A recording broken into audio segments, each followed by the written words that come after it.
hate people who wear hats like that. Why is that? I don't know. I just hate. I don't like those hats. Scally. Why do you always wear a hat? I don't know. Is it because you're not comfortable with your hair? It's more of a. My hair's fine actually. I think it's more of an uncomfortable with your face. Yeah, it's just Why don't you just cover your body entirely? Well, that's what I'd like to do, but it's not socially acceptable. This is as close as I can get. Could get you a burqa. Why don't you identify as a female and become Muslim? It's an idea. Extreme Muslim. I could convert for my girlfriend. That extreme Muslims. Yeah, it's all he tweeted about. He wasn't saying Muslims. He was saying extreme. Now he's not. Now he can't go to Cooperstown. Now wait a second. Where do we stand there? Or do you not want to start there? We'll get there. All right. We've got quite a journey today. I figured. Quite a journey today, as we always do. Good morning out there to the listeners, or good afternoon if you consume it later. This is the Kirk Minahan Show. Kirk Minahan, B. Michael Geary, Stephen Earl Robinson, I should say. S.E. On the Barstool Sports Network. For now? Well, yeah. Instead of Davy Mouse now, it's Hoffa Mouse. He's the new he's the new guy. Listen, we love Jimmy Hoffa here, right, at Barstool?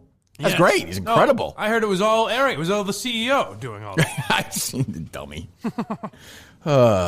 She's great. AOC's great. She's genius. Yes. She's incredible. Very, very brave. So, notice to employees I have right in front of me here, Steve. Yes, it must be displayed for at least 60 days. I did laugh. You cannot deface it or vandalize it. What's happening? I just peed on it. Is that a problem? No, wait a second. Shh. What do we have to display it? Somewhere prominently in a public space. Does on my desk qualify? I think so. What a moment for Kirk's desk Twitter account. Ooh. It's right in the middle of the news all of a sudden. That's big. I did laugh when I read the Bloomberg law thing, and it said the offices in New York and its other offices, and it said Watertown, Massachusetts. I saw that. Well, okay. Good for us. Who's in Dallas? Chaps, I think, right? Oh, he is? I know he's in Texas, so I'm just assuming. Okay. It was Dallas. Chicago? Yeah. Who's that? Like Chief and all those guys. Okay. I don't know who that is. Eddie, I think, is still there. Oh, that guy. Yeah. And then there might have been somewhere else. Like, where are the Chicklets guys are all over the place. Yeah. That Paul's in Arizona, I think, isn't he? I want to say. It says Dallas, Chicago, Los Angeles, and Watertown, Mass. The glamorous place we are in. You could have just said Boston. I mean, really. Make it sound. Class it up a little bit. Come on. By the way, if they had said them, if they were in on the joke, they would have said Madawaska, Maine, which would have been unbelievable. That would have been good. But so basically, Portnoy rolled over, and the labor union just finished on his back, right? I heard they were laughing about it all day. Yeah, they were looked like a loss to me. Getting their yucks in. Big win to the union for me. I don't know. AOC dunked on him pretty hard. I would say a big win for the unions. I don't know. Did he respond at all? No, that's not how they do it anymore. They spiked. Somebody wrote something good. They spiked it. It just wasn't worth it. It wasn't worth it. We had more pro-union stuff. I'm not going to let Mantis lead this charge. That's right. That's right. So yeah, I don't have any real thoughts on it other than I guess when you're. Well, it's time to unionize now, right?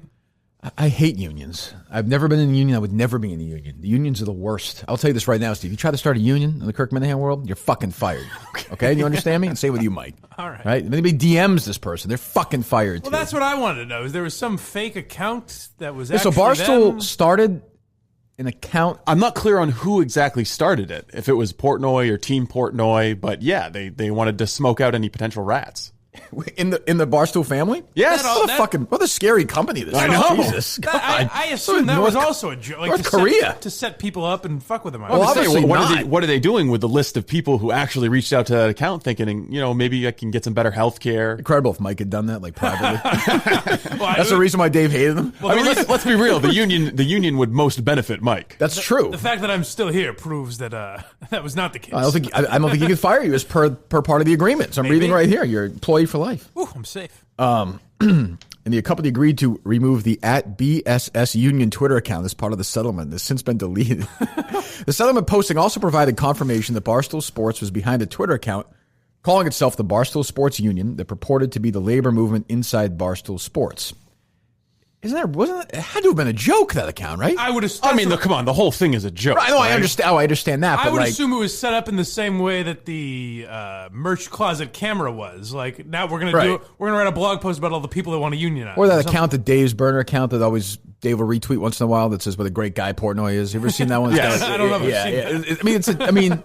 It's funny that, like, you know, that they, you know, obviously we're kidding around, that they take this seriously. Yeah. Like, you know, AOC is like taking a victory lap over this. Like, so what's the big victory? The tweets got 1 billion impressions or whatever Gaz said at the time. Right, they're gone. And what does wonderful. that matter? But it doesn't matter at all. It happened. Yeah, right. No, like, it doesn't. The people that didn't know what Barstool is that looked into it have looked into it. And now we have to have this piece of paper on my desk. AOC is happy because she scored a victory for labor. She's standing up for all the small bloggers at Barstool. But what did they? Are they going to form a union? We're not yet. We're not unionizing, right? But they have the right to, is the important thing. I mean, there's not a less ambitious group in the world than those people. There's no way they could even start it. I'm going to start it. I'm going to get it started. Right. I mean, that's what you're talking about. Like 50 mics in New York. But yeah, it's fun. So they also had to delete a video of Nate explaining unions. Well, that apparently, should just be any video of Nate should really exist anyway. Yeah. But it doesn't say anything about the T-shirts they were selling. Wasn't it Union Buster Dave or something?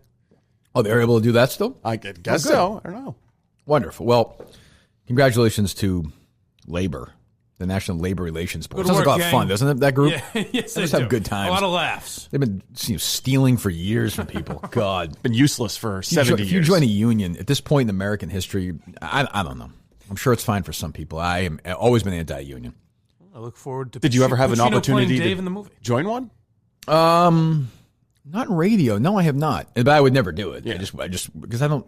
Was there a radio union?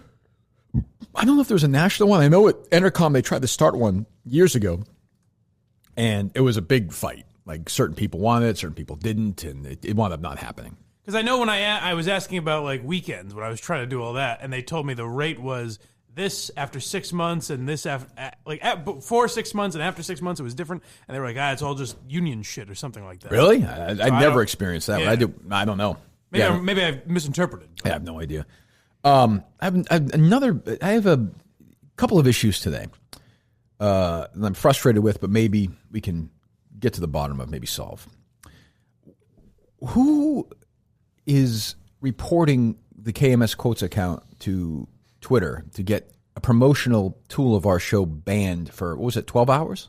I thought it was 24. 24, okay. That's a whole day. For a day of promotion. Does that, is it one of the ones that involve the word cunt? Is that why?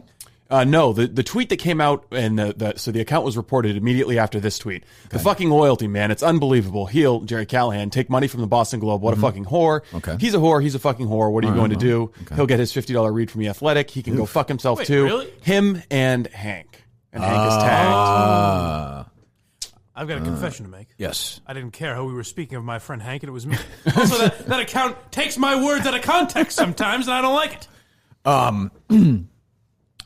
I think Hank's going to be the lead suspect here, right? Well, I mean, Jerry would. Because Jerry wouldn't do it. Well, Jerry doesn't even know how to do it. So, yeah, I mean, is it the kind of thing where there's no governing body that searches for these words, right? No, most of it, they rely on users to report tweets, and it goes through an automated process, basically. But what I said last night, I think they probably prioritize high follower accounts. So if you've got over 100,000 followers, your complaint might be taken a little bit more seriously 300 or than something. Kirk's desk or something like that. Because we've mass reported guys before, and they don't get suspended. They're still on Twitter. Yeah, we have. Like who? Like Riccio. I don't do that. I don't know interested in that. I don't do that. Well, I mean, I didn't do it with the Murchison account. I don't know. It's Twitter. No, the Murchison account I wanted up. So did I, but I'm just saying. I don't remember if I did it with Riccio. But I'm saying that was legitimately done. Those accounts were legitimately done to ruin our show and our life. And I was like, let them tweet. I don't care. Yeah, but all I was saying is that we've had 6 or 7 people complain about one account, right? Well, and it's still up there. So I'm wondering, it couldn't have been a huge number of people complaining about KMS quotes. No, had to be one person. So you think it was him specifically? You do think that? I think it was probably Hank. So do I. The account's never been suspended before, and it's tweeted some horrible, horrible shit at a lot of people. Pussy. What a fucking pussy. This is the first time he's ever been tagged by the KMS. This is where Michael tried to defend like a Barstool guy. Not even defending him. I would just be very surprised. Why? By that. Do you know him? Yeah. How do you know him? We sat next to each other for a year. He sounds like a... Do you have his number? When I was a boy. I don't think I do anymore now. Mike was listening to Florentine when he came into the studio today anyway. I was listening to Florentine. My guys. I don't even understand. I don't understand why a human being would do that. I don't know. I would never thought of... I don't know Hank that well. I just didn't think of him as a sensitive guy, really. I thought he would be able to take a joke. I mean, he'll deny it, so it doesn't even matter. I mean, unless he says he did it, and then I guess he's just a pussy. I mean, I don't know.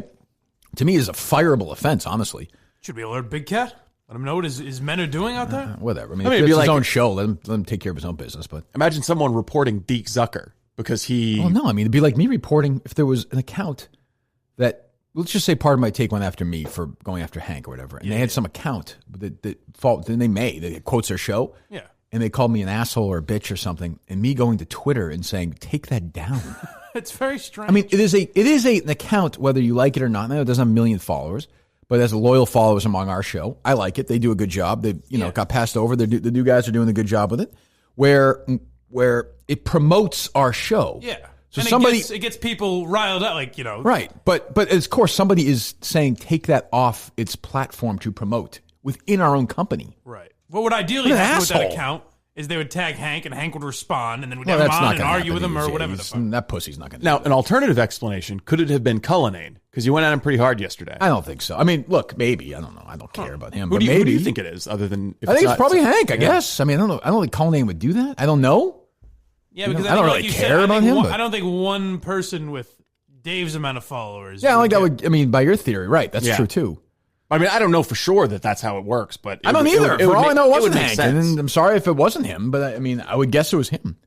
We've dealt with this before. People think Riggs did this, and people reporting stuff. On Barstool Sports, people reporting tweets from other people in the company that are you fucking kidding me? I did also see that account tagged K. Marco yesterday, which raised my suspicion. Yeah. Also an obvious candidate too. Things have been relatively peaceful with K. Marco. Yeah, I mean, he's just still been a- spiking in blog Still a posts. left pussy, and right. though. Yeah, I mean, that's that's true. I'm not going to change my And if he thoughts saw, on that. I mean, peaceful, but he doesn't listen to the show, so if he just sees some dumb quote come out, then...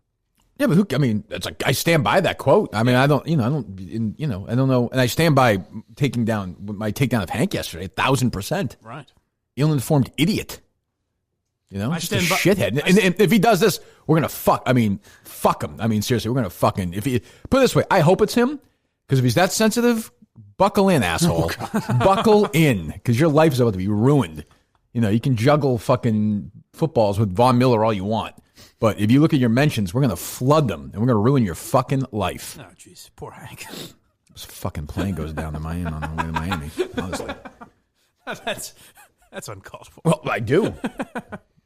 Fucking, I'll dance around that fire celebrating. He's not going to like these quotes. Oh, will he not? I don't think so. That's too bad. I mean, like comfortable. You weren't even part of the conference call with the producers this week, were you? No, it's a bi-weekly. Oh, okay. Yeah, So it'll be a meeting. You'll be calling from Miami next week? There's actually coming up, there's an all-hands meeting for the Super Bowl. Ooh. I saw that. I'm looking forward to you being on that call. Hello, is this the wrong number again? Oh. My hands will not be part of that meeting, but okay. You and Michael participate. All right. 2 o'clock today. 2 o'clock today? Yeah. Okay. What is going to happen? Do we need, do I have to be there on that? It says all-hands Super Bowl meeting. All right. I'll be there. I will be on there. Now, if they don't want me at the Super Bowl, do I have to be part of this? I don't think you have to be part of it, I don't think. No. I don't think Steve, I don't think they want Steve there either. They never give me the right number to conference calls. Surprised they even know that you guys are going. They probably don't, actually. Yeah. Right. Well, we had to talk with Jen.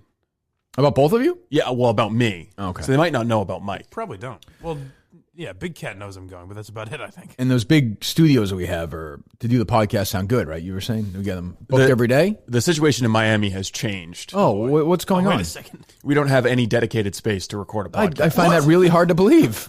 On Monday, Tuesday, and Wednesday, we will have a spare hotel room, but then more of the Barstool team arrives. So Thursday and Friday, we have to figure out where we're going to record from. Okay. Why are we going?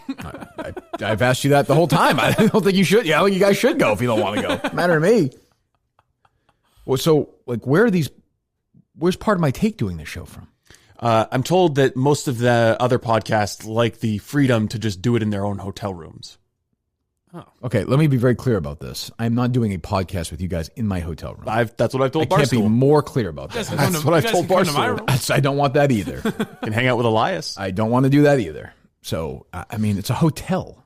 It only has one conference room, and that's going to be reserved with bloggers. At that hour, At though? 7 in the morning? That's what I'm told. They don't wake up till fucking Told by 10. who? By Peter Overmeyer. Who is that shithead? He's like the operations guy. I hope they have a fucking operation on the fucking aneurysm on his brain.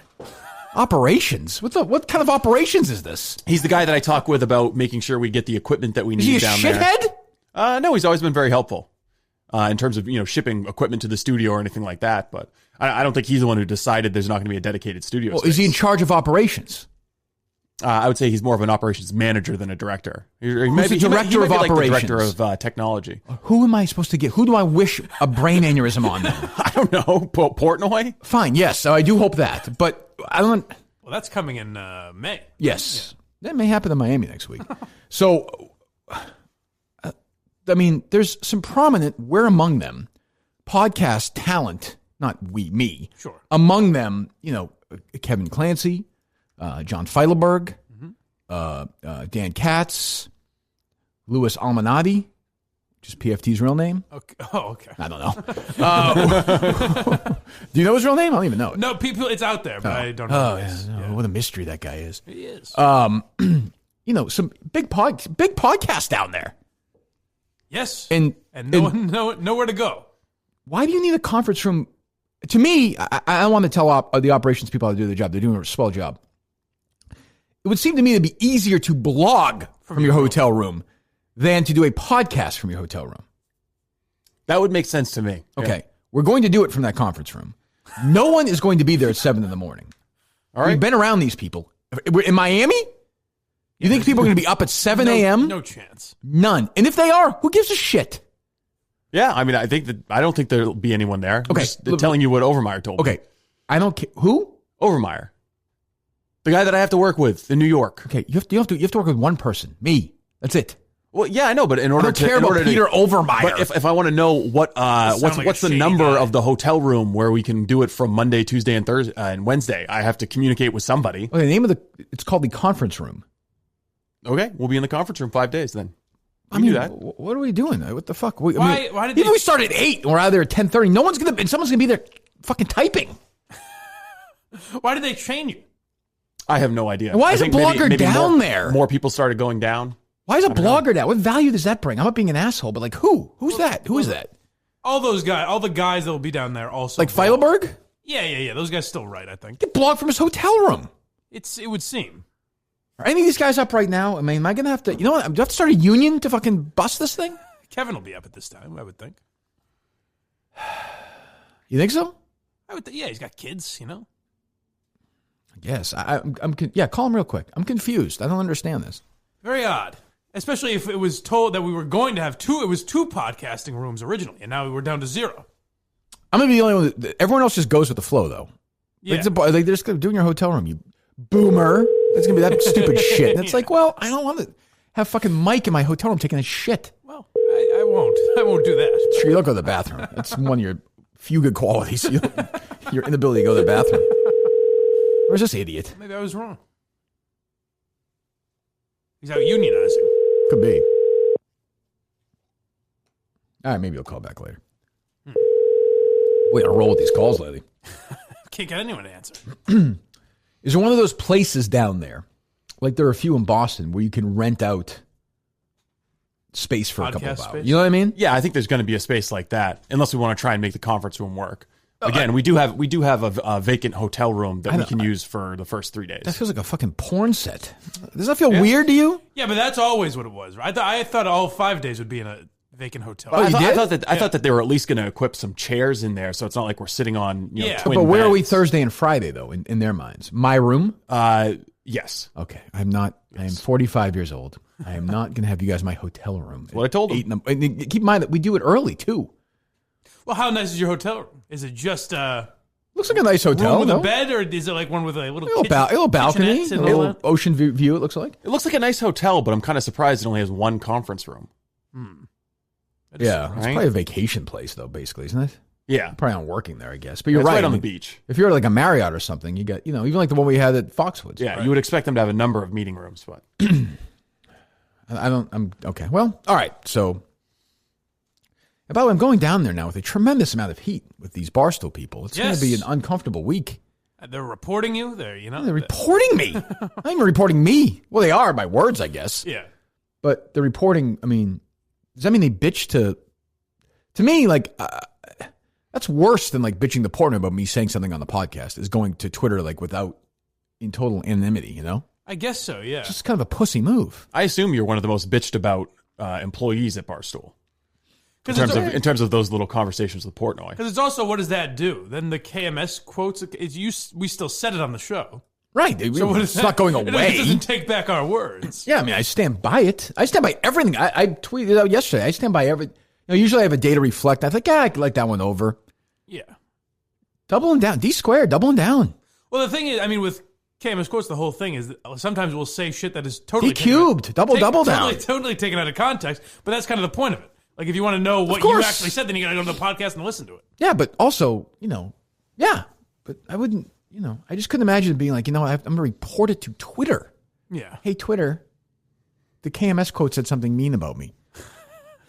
Please take them down off Twitter because it hurts me so much. It's mute a good them, thing. you asshole. I texted Steve because one of the clips we put up didn't tag Hank, and I said, hey, we should probably tag, absolutely. With people, we should tag him. I agree with that. That I agree with. Steve made the right move. We'd get our account shut down. See, I think we should always tag them. Always. Always. I have no problem with that. None. This is what we do. You don't want that account to get shut down. Would you ever report, if somebody tweeted about you, Steve, would you do that? No. Yeah, I don't think so.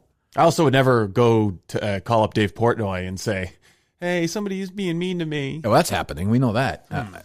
We have Riggs down there, Dave, Tommy. Actually, I have no issue with Dave right now. Yeah. I wonder who they do go to, because there's no way they go directly to Dave to complain. No, you work in offices. You know how it works. People bitch to other people. Works its way up the ladder. Yeah, but I mean, it's amazing that Twitter, talk about a bunch of pussies. Twitter really bricks them every time. Look at that and say, hey, you know what? Yeah, they shouldn't be allowed to write what somebody said for the next 24 hours. What an accomplishment. What is done with that?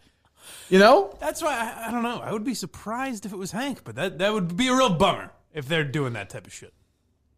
What's not they? Well, people at Barstool, yeah. Yes, but I know, but I'm saying it doesn't happened before. We've said Riggs and K. Marco and all that. I mean, do I have to go against Pardon My Take now? He produces the show. I don't know. Yeah, I guess he's a big part of that show. I don't know. I think you're still friendly with Big Cat. I am now. I don't want to lose. I mean, he's a great guy. Yes. I don't want to lose that friendship. That would be disappointing. Well, we can talk about it in his hotel room Monday. No shit. Super Bowl. I'm thinking, has the Boston Globe or Shirley ever gotten any of your accounts kicked off? Any parody accounts or anything? Could be. Probably at some point. Honestly, I feel like she actually has thicker skin than that.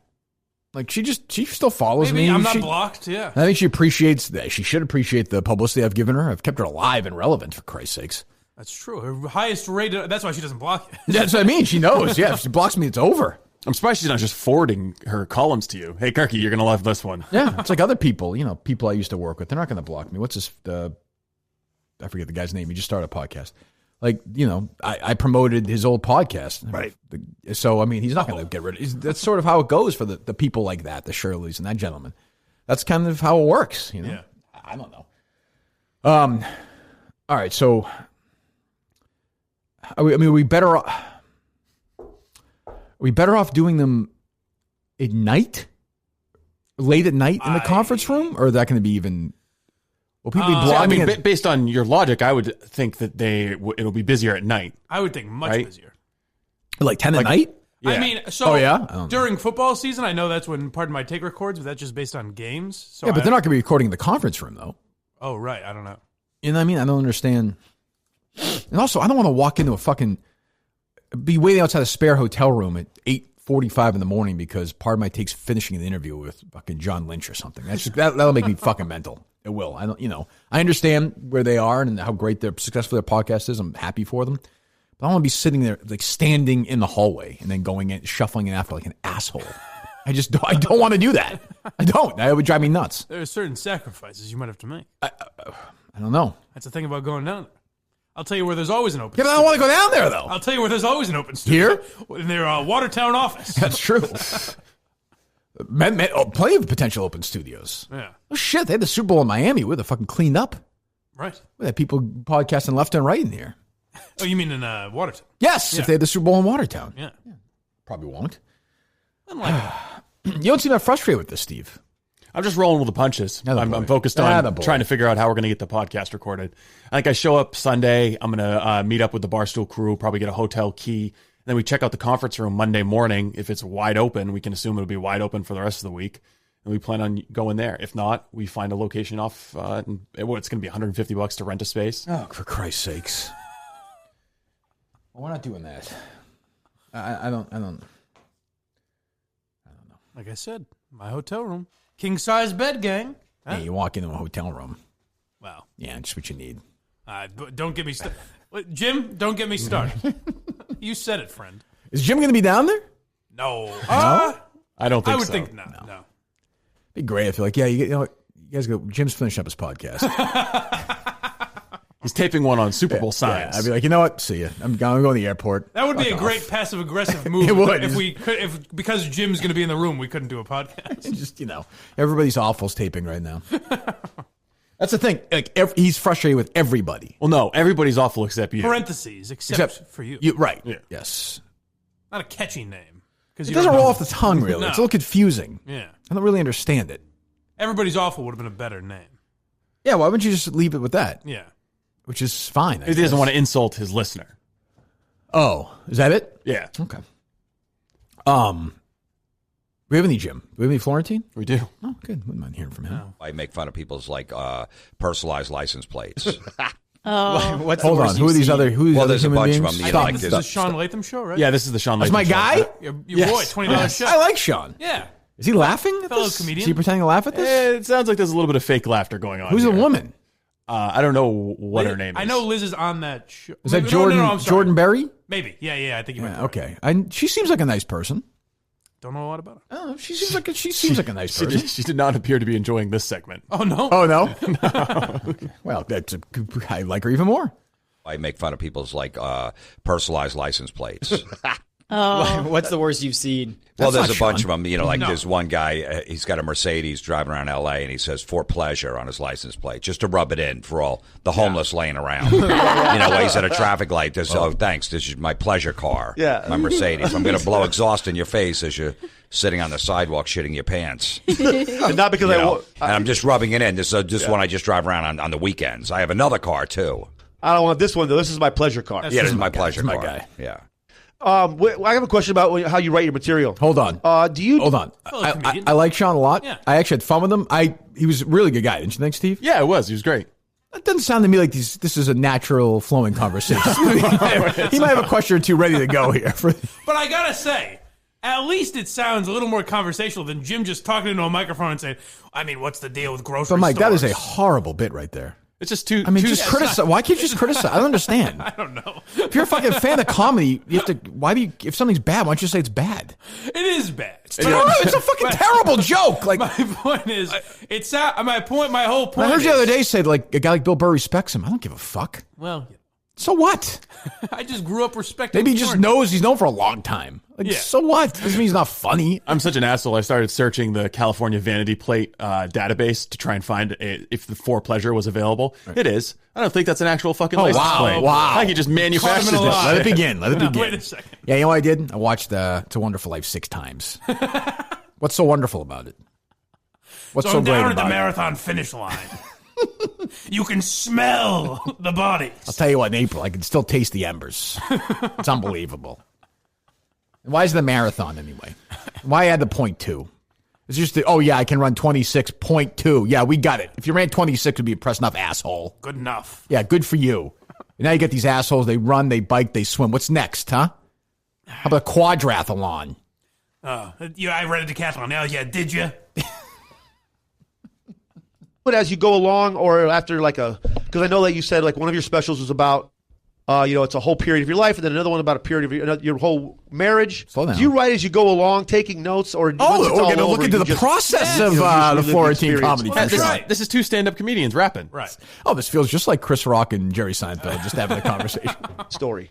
I do as it's happening. Basically, you just write about what's going Comedians on. in the studio talking just shit trying to make it comedy. funny. The And then newest when you're Crackle, bored with it, when it's not Crackle really program. happening anymore. Like after I was talking about, after I got divorced, I'm like, I'm bored with this material. It doesn't affect me anymore. Yeah. It's better when it affects you, when you're in the moment. When So it he's not still being hurts. affected then? Is that what he's saying? That's when the good shit comes out. Well, But then when he's you're writing over it, it, he's I being don't even affected. feel this anymore. I don't even care. So And you don't feel like talking about it. yeah, so either. you just film the special and then you just move on from it.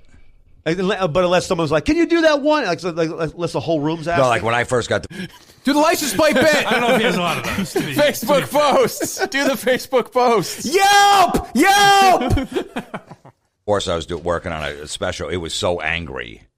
if people would come out and say, oh, dude, I'm like, all right, don't worry. It'll soften up as the months go along. How about But in these the beginning, it was vicious. self-checkout lines at the supermarket now, too, huh? What about them? I mean, can you ever get it right? Nah. It just never works. I just think, why am I even paying if I'm doing all the work? You know what they're talking about? 2 robots. Robots are taking over everything. That's great. Yeah, that's great. It's great. Watching 2 robots playing Wimbledon in a couple of years. That'll be a lot of fucking fun. Yeah, you know what? But you can pay me $12.75 an hour if I'm ringing myself up.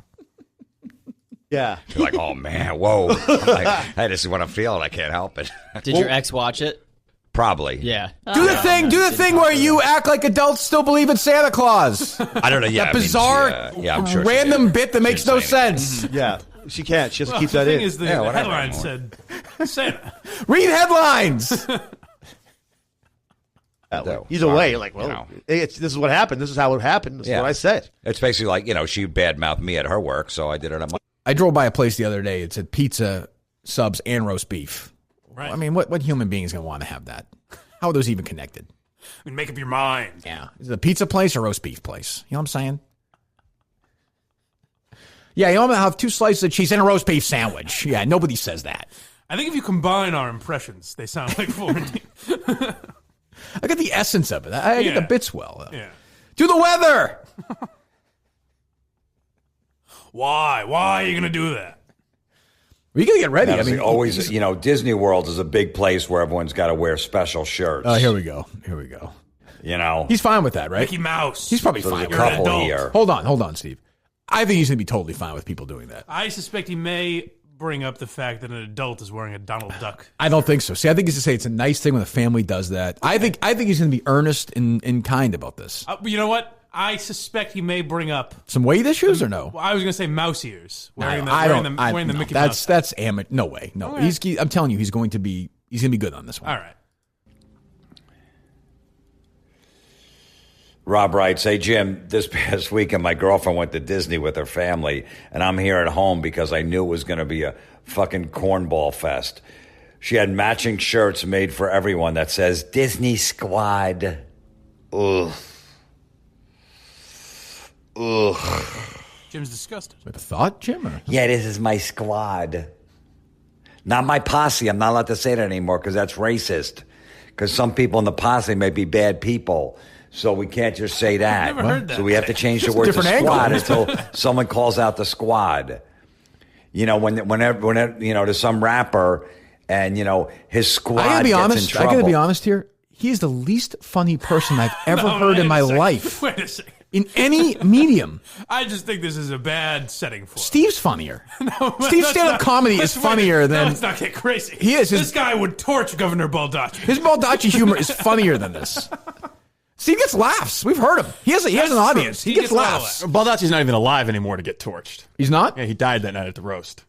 See what I'm saying? That's funny. See? That makes me laugh. He's good. That makes me laugh. I do listen to Florentine now and laugh. Not, You not, do? not I think for the reason that he wants. So what? Now wait a second. As mean, long so- as you're getting laughs. Does he get to another point here? Or do we Well, he did a whole episode on T-shirts. I'm sorry? Oh, well, then that makes sense. Yeah, he did a. So his thing is he picks one thing and makes fun of it for a whole episode. So Yeah. Facebook posts, Yelp reviews, God. next door app complaints. They're promoting this T-shirts, guy? Might run out of things pretty quick. Corny sayings, slang terms. Shitty podcasts? Or, I mean, Jesus That'd be a good Christ. episode. It would be a good episode. We've done it. But I haven't seen a stand-up, so I Isn't it funny? assume I it's don't know gotta be any funny. black Mike, you've heard people his stand-up now. that say squad. I don't know. I'm pretty sure they still say my posse. Yeah, I'm out my posse. It's the white They do? people that, when LeBron came out and said you can't say that's racist to what, Phil Jackson or somebody, one coach said, I think it was Phil Jackson, said LeBron and his posse. And he's like, that's racist. And then all That's white true. people had to Topical. start saying squad. Topical, you mean like 6 years ago when that story That's happened? just like he said. This is like Robert guess. said. Just cornball shit. We're the Disney squad. No, you're not. You're just like a family of 5 that bought tickets to the park. That's true. And you're gonna walk around like everyone else. See, he's laughing. I think the family actually would agree You're with you gonna too, kinda Jim. stick together so you don't get lost. I know, but I mean, I don't You're want not to. a squad. You're just a family of 5 It's random now. Let me get out of the doing way. the same shit a million other people are doing in Disney. I think they know that. No. What you're not appreciating is they're calling themselves the Disney Squad. I don't think they really believe that. I don't mean to be an asshole, but They came to Jim and said, we're the first ones to ever do these shirts. Are you the Disney Squad? hey, really? Yeah, you get it. I think he used to open for Dice, this guy. I'm pretty sure. Oh, did he? I believe so. There's an influence there. Yeah. So in the post that they wrote introducing him in the Barstool That's the blog, worst one that was fucking bit. allowed. That's the worst comedian I've ever heard in my life. I actually like this guy now. He's so bad. I like they have the worst comedian hosting a podcast. First of all, who's promoting him more than us? That's true. But in that post, all of this funny the things they Barstool reference they're from 2003, 2000. I think the most recent one is like 2014. Well, to be fair, they did just bring back Crank Anchors. And Crank Anchors was funny, Yeah. kind of. At the time. You No, couldn't I do was all that now. never. Again, I wasn't really a big fan, but yeah. I just thought it was odd that there's nothing more recent that the producer can write in the blog post. It's like, what have you done in the last 6 years, 7 years? I would seriously write. Stand up. I would seriously say, here's a podcast with the worst comedian of all time. No. That's Why not? That's funny. I would listen to that. Trying to be funny. Like, I could listen to this all day. But I don't think that's how he's branding himself. Well, so what? Who cares? I mean, get people to listen to it.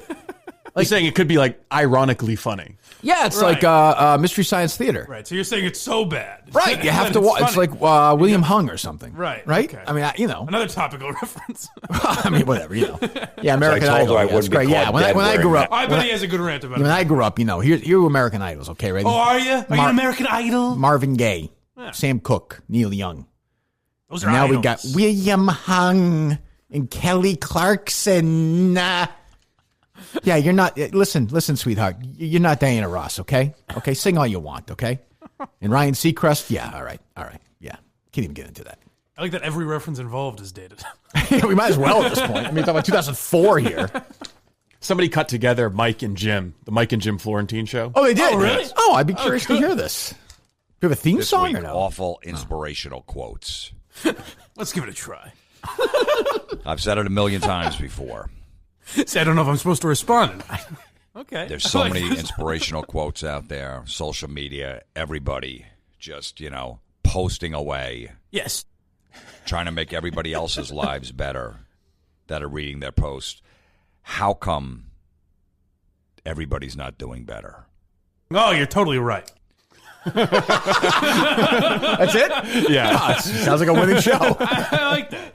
I would like a longer version for somebody. Put together a nice long 3-minute segment for tomorrow. I wouldn't mind every day having the Jim and Mike show. The Jim and Mike show. I'd listen to that. Now, I like if we do go to 3 days a week, do I have permission to do on Tuesdays and Thursdays? Tell you what, Mike, do, even if we do 5 days a week, you're welcome I to can go. still do it. Yes, you're welcome to do 2 days a week.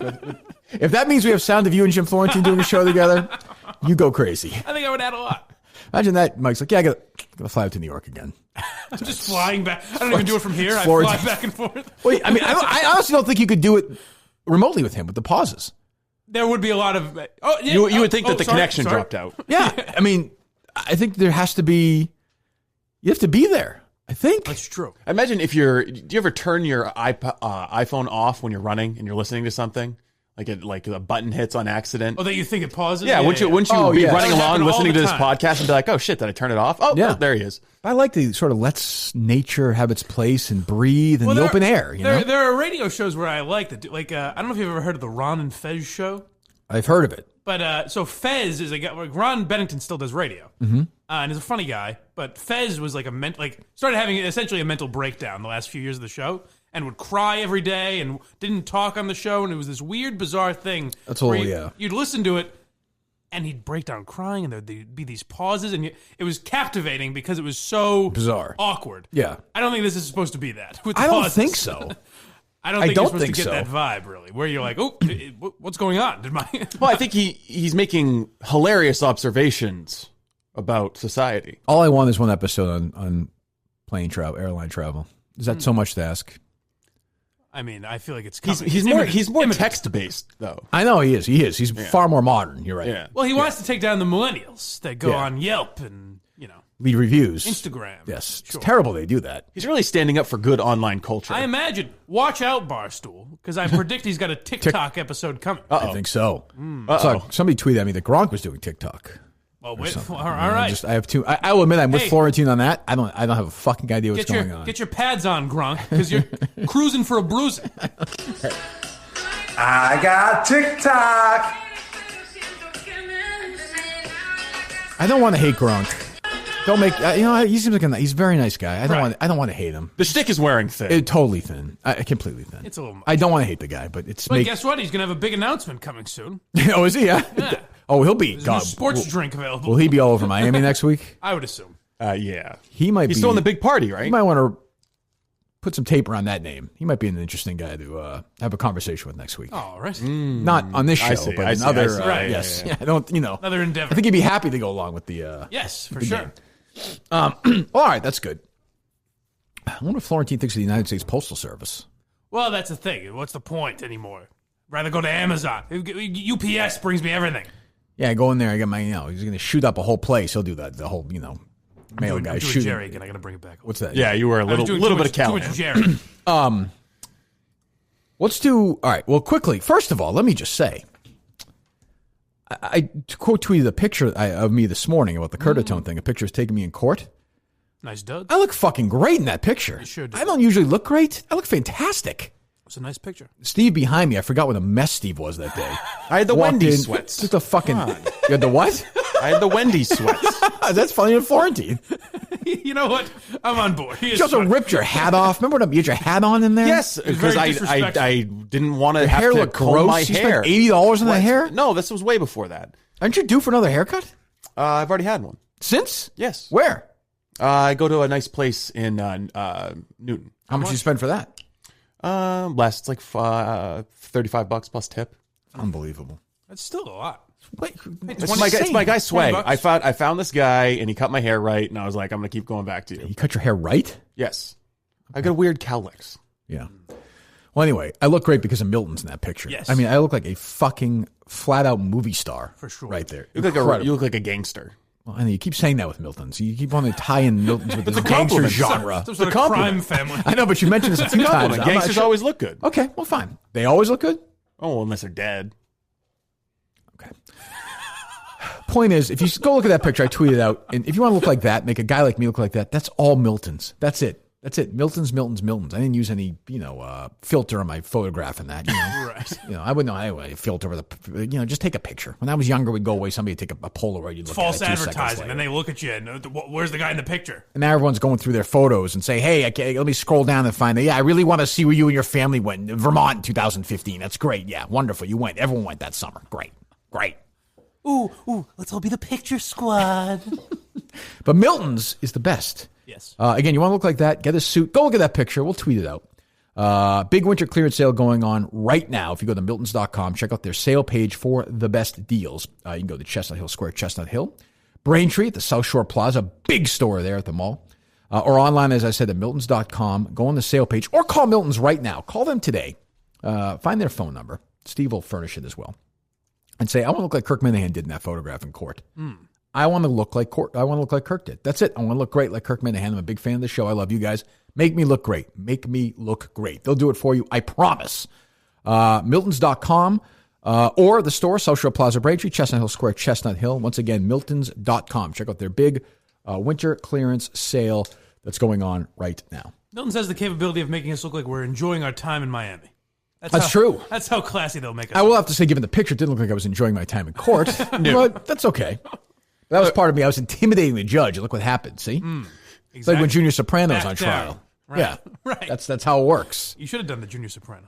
I don't know where was. Did I make a call? I don't know. So, speaking of Curtatone, did you read the Boston.com story? I did. Do we have it here or no? Yes, it should be somewhere in front of you. Did you see the poll quote that they pulled from the show? Oh, I did. Yes, I did. So here's so again, as Steve had mentioned yesterday. First of all, they have the pictures of Curtatone At some rally with a megaphone. A protest in Boston with about 9 people there. By the way, a bunch of media. It's amazing. It's all media. Yeah. There's nobody there. A completely unrelated event, too. This idiot is protesting. So just about the lawsuit being dismissed. Curtatone accused the former WEI talk show host turned podcaster of, quote, deceptive and illegal behavior. According to a Middlesex Superior Court judge, he's right about only one of those things. So like they can't say that it got tossed. Like they just, so the judge was right about me being deceptive. I was being deceptive. I said I was Kevin Cullen. The gymnastics these people are doing just not to give you a simple win. It's like it's not even that big of a deal. Just say the guy got tossed out. But was there ever a question of you being deceptive? I think I was pretending to be Kevin Cullen. Kirk Minhans pretends I am not Kevin Cullen. I can tell you that. I've not watched It's a Wonderful Life 6 times in my life. Neither has he, by the way. But that's okay. It's on a lot of Yeah, where's the full quote? Yeah. On the show last week, Minahan celebrated the legal victory and criticized the lack of immediate media. And once again, my quote is way at the bottom of a 3-page story. Quote, this mayor of a city to sue somebody over this is so crazy. Quote, he said. And that's it. Well, it was hard to find because they went to KMS quotes and it was deleted. So. Well, I went to Barstool.com and they couldn't find it. They can't even pull a cogent sentence. This mayor of a city to sue somebody over this is so crazy. Right. they just don't want it to be. I don't know why. Why would they want to? I'm gonna play. I'm sorry, Joe. I'm gonna play the devil's advocate. I'm a fighter. I've been a fighter my whole life, obviously. I'm not sure why that's relevant to devil's advocate, but that's okay. The guy's he's a former middleweight. Cullen fought for years. When he had a different name, Kid Cullen, when he was fighting. But yeah. When does it get to the point where we lose any sense of like unbiased report? Where a headline Oh, just we're reads there. Jackass loses. That's pretty much what we are banging our head against that right now. Kevin Cullen don't report nothing unless it's fact. I mean, right there, the judge should be like, what are you, a fucking idiot? Both of you, get the fuck out of here, you two idiots. Go away. This is like if you tattled on your brother. Yeah, Kirk tricked me. Fucking Hank Curtatone. What's the difference? Meanwhile, there's some dad whose custody hearing was delayed like a month or two just so that the judge could work through this. Shit. I don't know why. I don't know how long it took her when she sat down and got to work on it. 3 minutes? She must have been laughing. It could not have taken long. I mean, it would have taken 10 minutes to write that memo. But if it had been a liberal appointed by Patrick, you think it would have gone differently? I don't think so. This case was so clear. It wasn't a secret recording. You don't need permission. It just he needs to have knowledge that it's being recorded. Yeah, but it's not. You had permission. Like that's the thing. Is like, we had Kevin, right? Kevin Cullen had permission. It doesn't matter what you say your name is. But you don't even need. Why does it matter? That's what I didn't get. Is does it matter that Kevin Cullen's a real person? What if you said your name was it's also Art Vandelet? It's also not like I was like asking him personal questions about his life. No, right. I didn't make, once he knows he's being recorded, nothing else matters. Well, I understand that, but I'm just saying. No, I know that, but I'm just saying.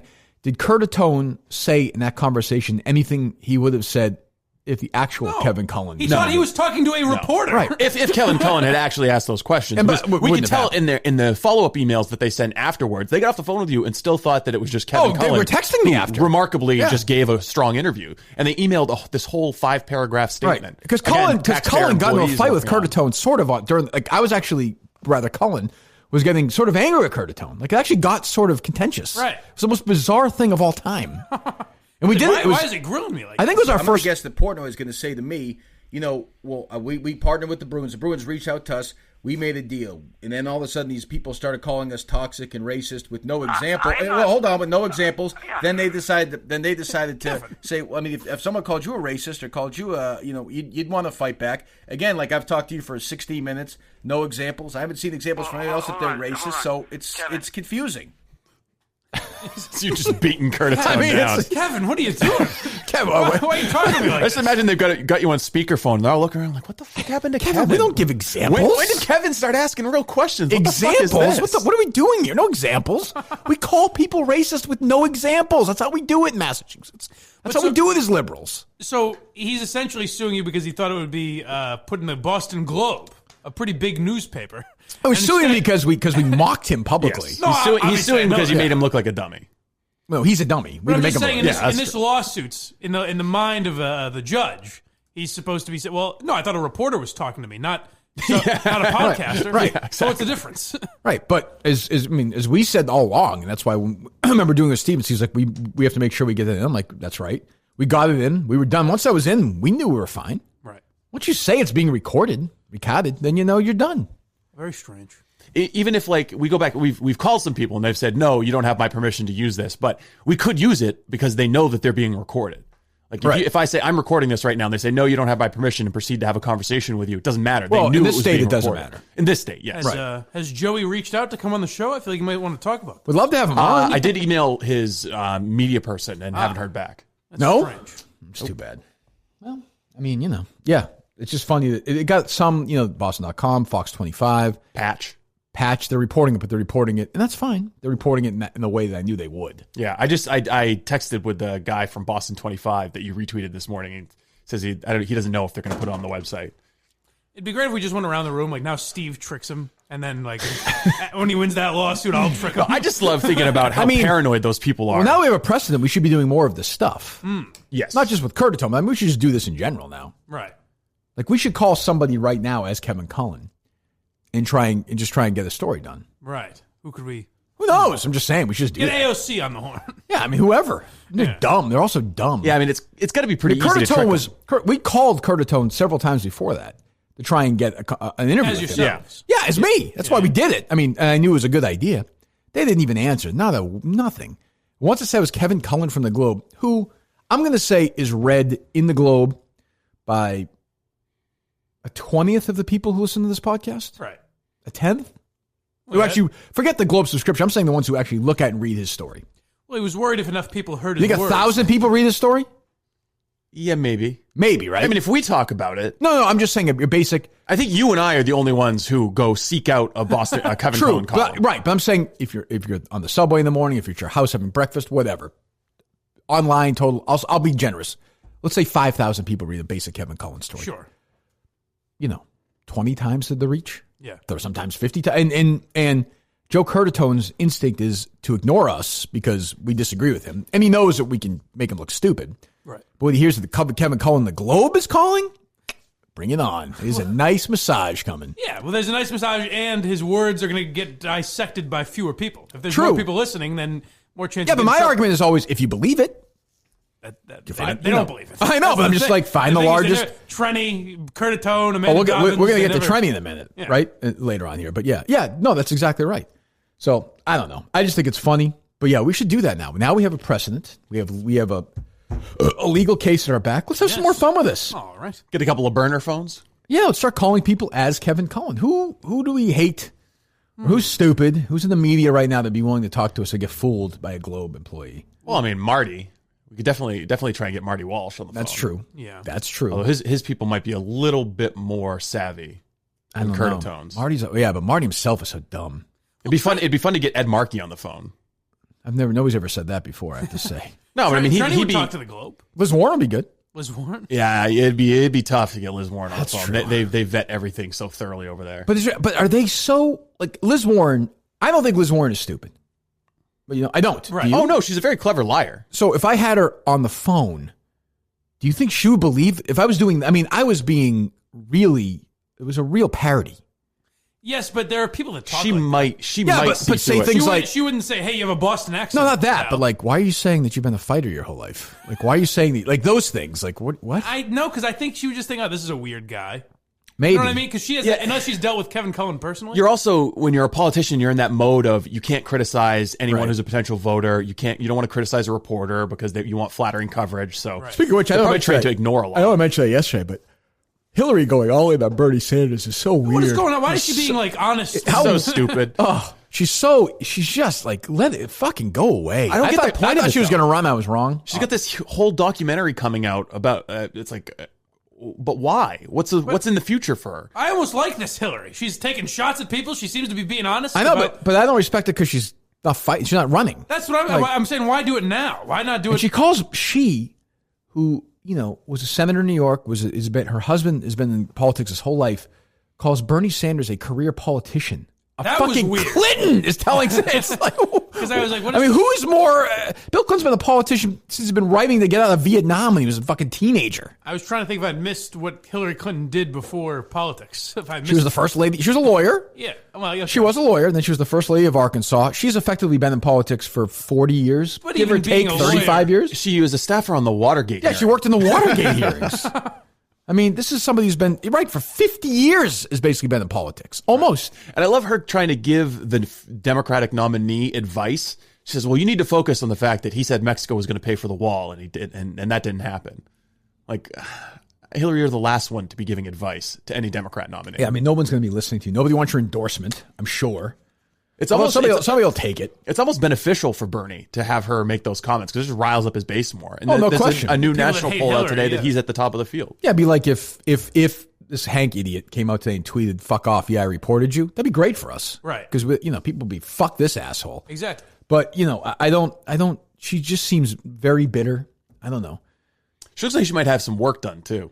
Well, I mean that's fine. Cheeks are a little puffy. You get an I think older she's- woman to that's that age. I know. I'm not gonna. You're a female shamer. Not I think That's in very she's poor forms. I think she's trying to set up Chelsea Clinton to run for office. Well, I think that'd be a They bad need idea. They need to get a family member back in a position of power so they can keep maybe. running the Clinton Global Initiative. If I was Chelsea, I would say, "Mom, you know what? This is a pass for me. There's no upside." Right. If I were them, I think they should just be lucky that they're not involved jail? in Epstein. Exactly. Yes. They should wake up every day. Bill Clinton himself should wake up every day and be happy these rape charges were not. Have you seen all the pictures that have been circulating on Twitter of circulating? Yes. Of Bill posing with some of Epstein's younger girls.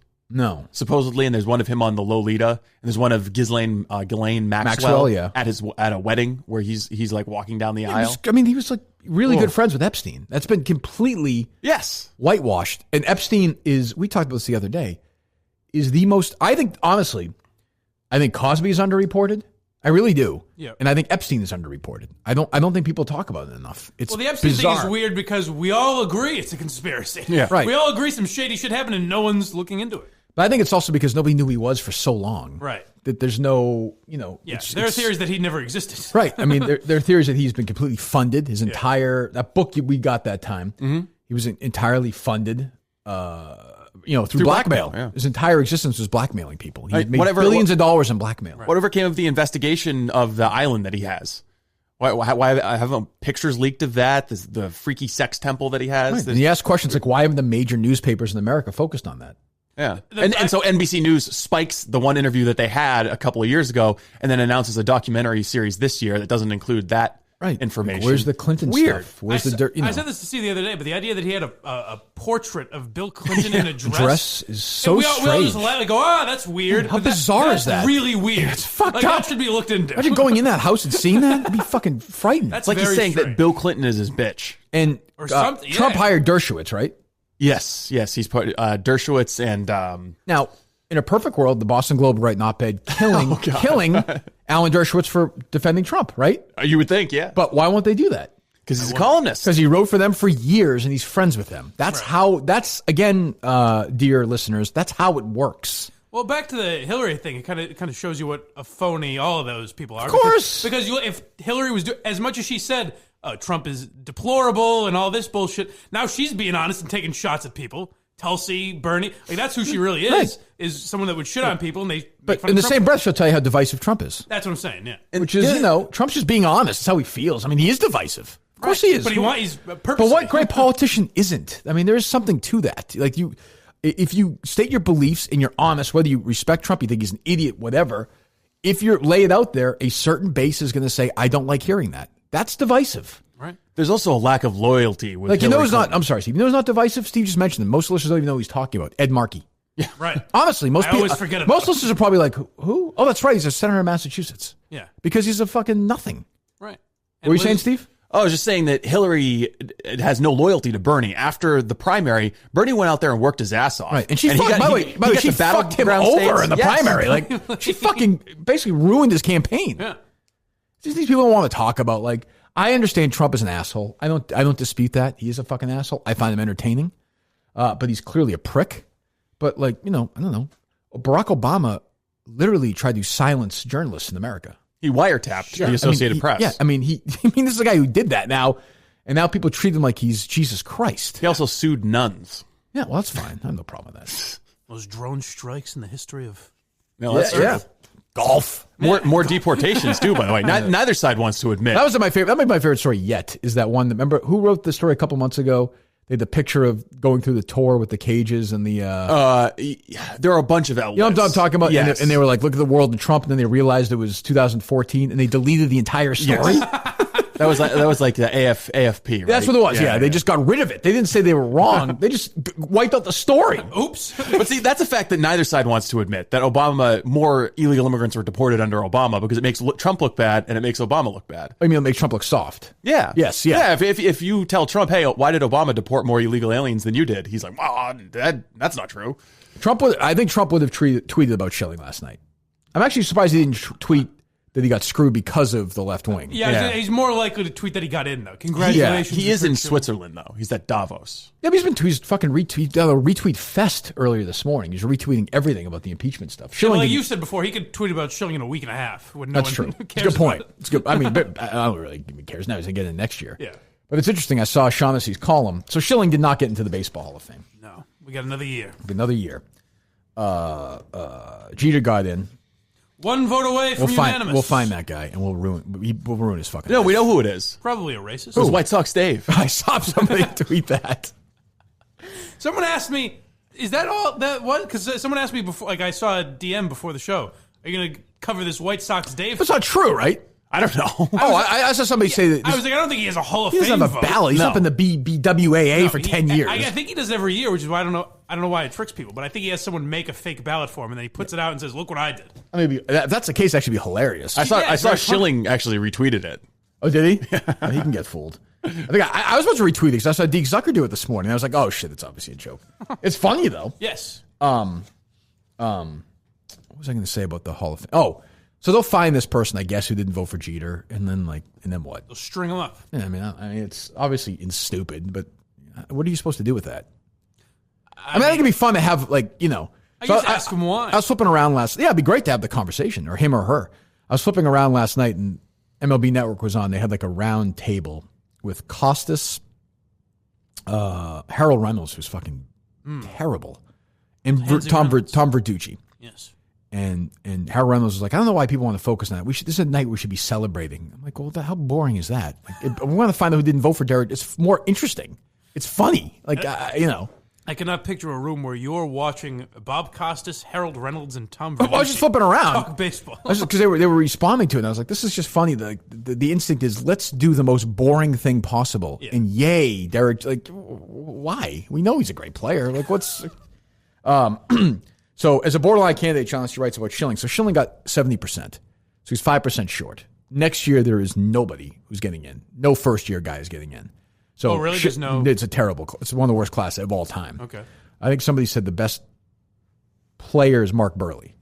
Oh, Jesus So Christ. it's one of those random weird years. So Schilling will get in next year. As a borderline candidate, he is given on-the-fence voters a reason not to give him the benefit of the doubt. It doesn't help when you call Adam Jones a, quote, liar because you don't believe any fan at Fenway would drop the N-word on Jones. That's Shaughnessy today. Well, why does that help or hurt? He gave an opinion to the guy that a fan... Yeah, but you know what that means. He's a racist. First of all, I'm not even sure he said he didn't believe any fan. He just doesn't believe that happened. And that means Kurt Schilling wanted to yell the N-word. Right. He doesn't believe any fan would scream that at the top of his lungs and no one else heard it. That's how racist he is. He doesn't believe that is racist. That other people could be racist. I mean, that's he doesn't believe a black guy. Right, that's true. That's what it boils down to. Yeah. Oh, all right. I mean, I don't know. Okay. He's calling a black guy a liar. Yes. But why does that... So, and Shaughnessy didn't vote for him, right? No. Okay. So there you go. So Schilling waits another year. And honestly, that's actually good for the right wing, sort of. It's still fun if Schilling's in at that point. Yes. Maybe Trump will be out and the nation will be healed. I'll say this, though. So right now, it looks like Schilling's a lock for next year. Yeah. But let's see what Schilling tweets and does over the next calendar year. An election's coming up. If Trump's reelected, is that going to hurt? Oh, is he going to say something? No, yeah. Is it just people are just going to be so angry that it hurts Schilling. Yeah. They're going to want to direct their ire somewhere. That's true. And they're going to say, hey, we're going to deny this guy a plaque in some village in upstate 40%. New York. It's just so dumb. So dumb. All right, what else? What else we got, Steve-O? Listened to a little bit of Boston Public Radio yesterday. Oh, boy. You sound disgusted. All right. It's going to annoy me or no? Here he is in an interview over the weekend with Westwood's One's Tom Gray. Hold on. Come on. I don't want to make fun of you. See, Westwood's One? There's going to be a theme today. They should have a constant, they should have a Margery, every 5 minutes blow into one of those, breathalyzers to start the car. That'd be a fun bit. Weekend with Westwood's One's Tom Gray. Jim Gray. Jim Gray. I didn't hear that part. Oh my God. Jesus Christ. Westwood's One's. So she says Tom Gray. Westwood's One's Tom Gray. Yeah. It should be Westwood One's Jim Gray. He's not that About the busy, potential- man. I'm having a tough Westwood time One's today. Tom Purple.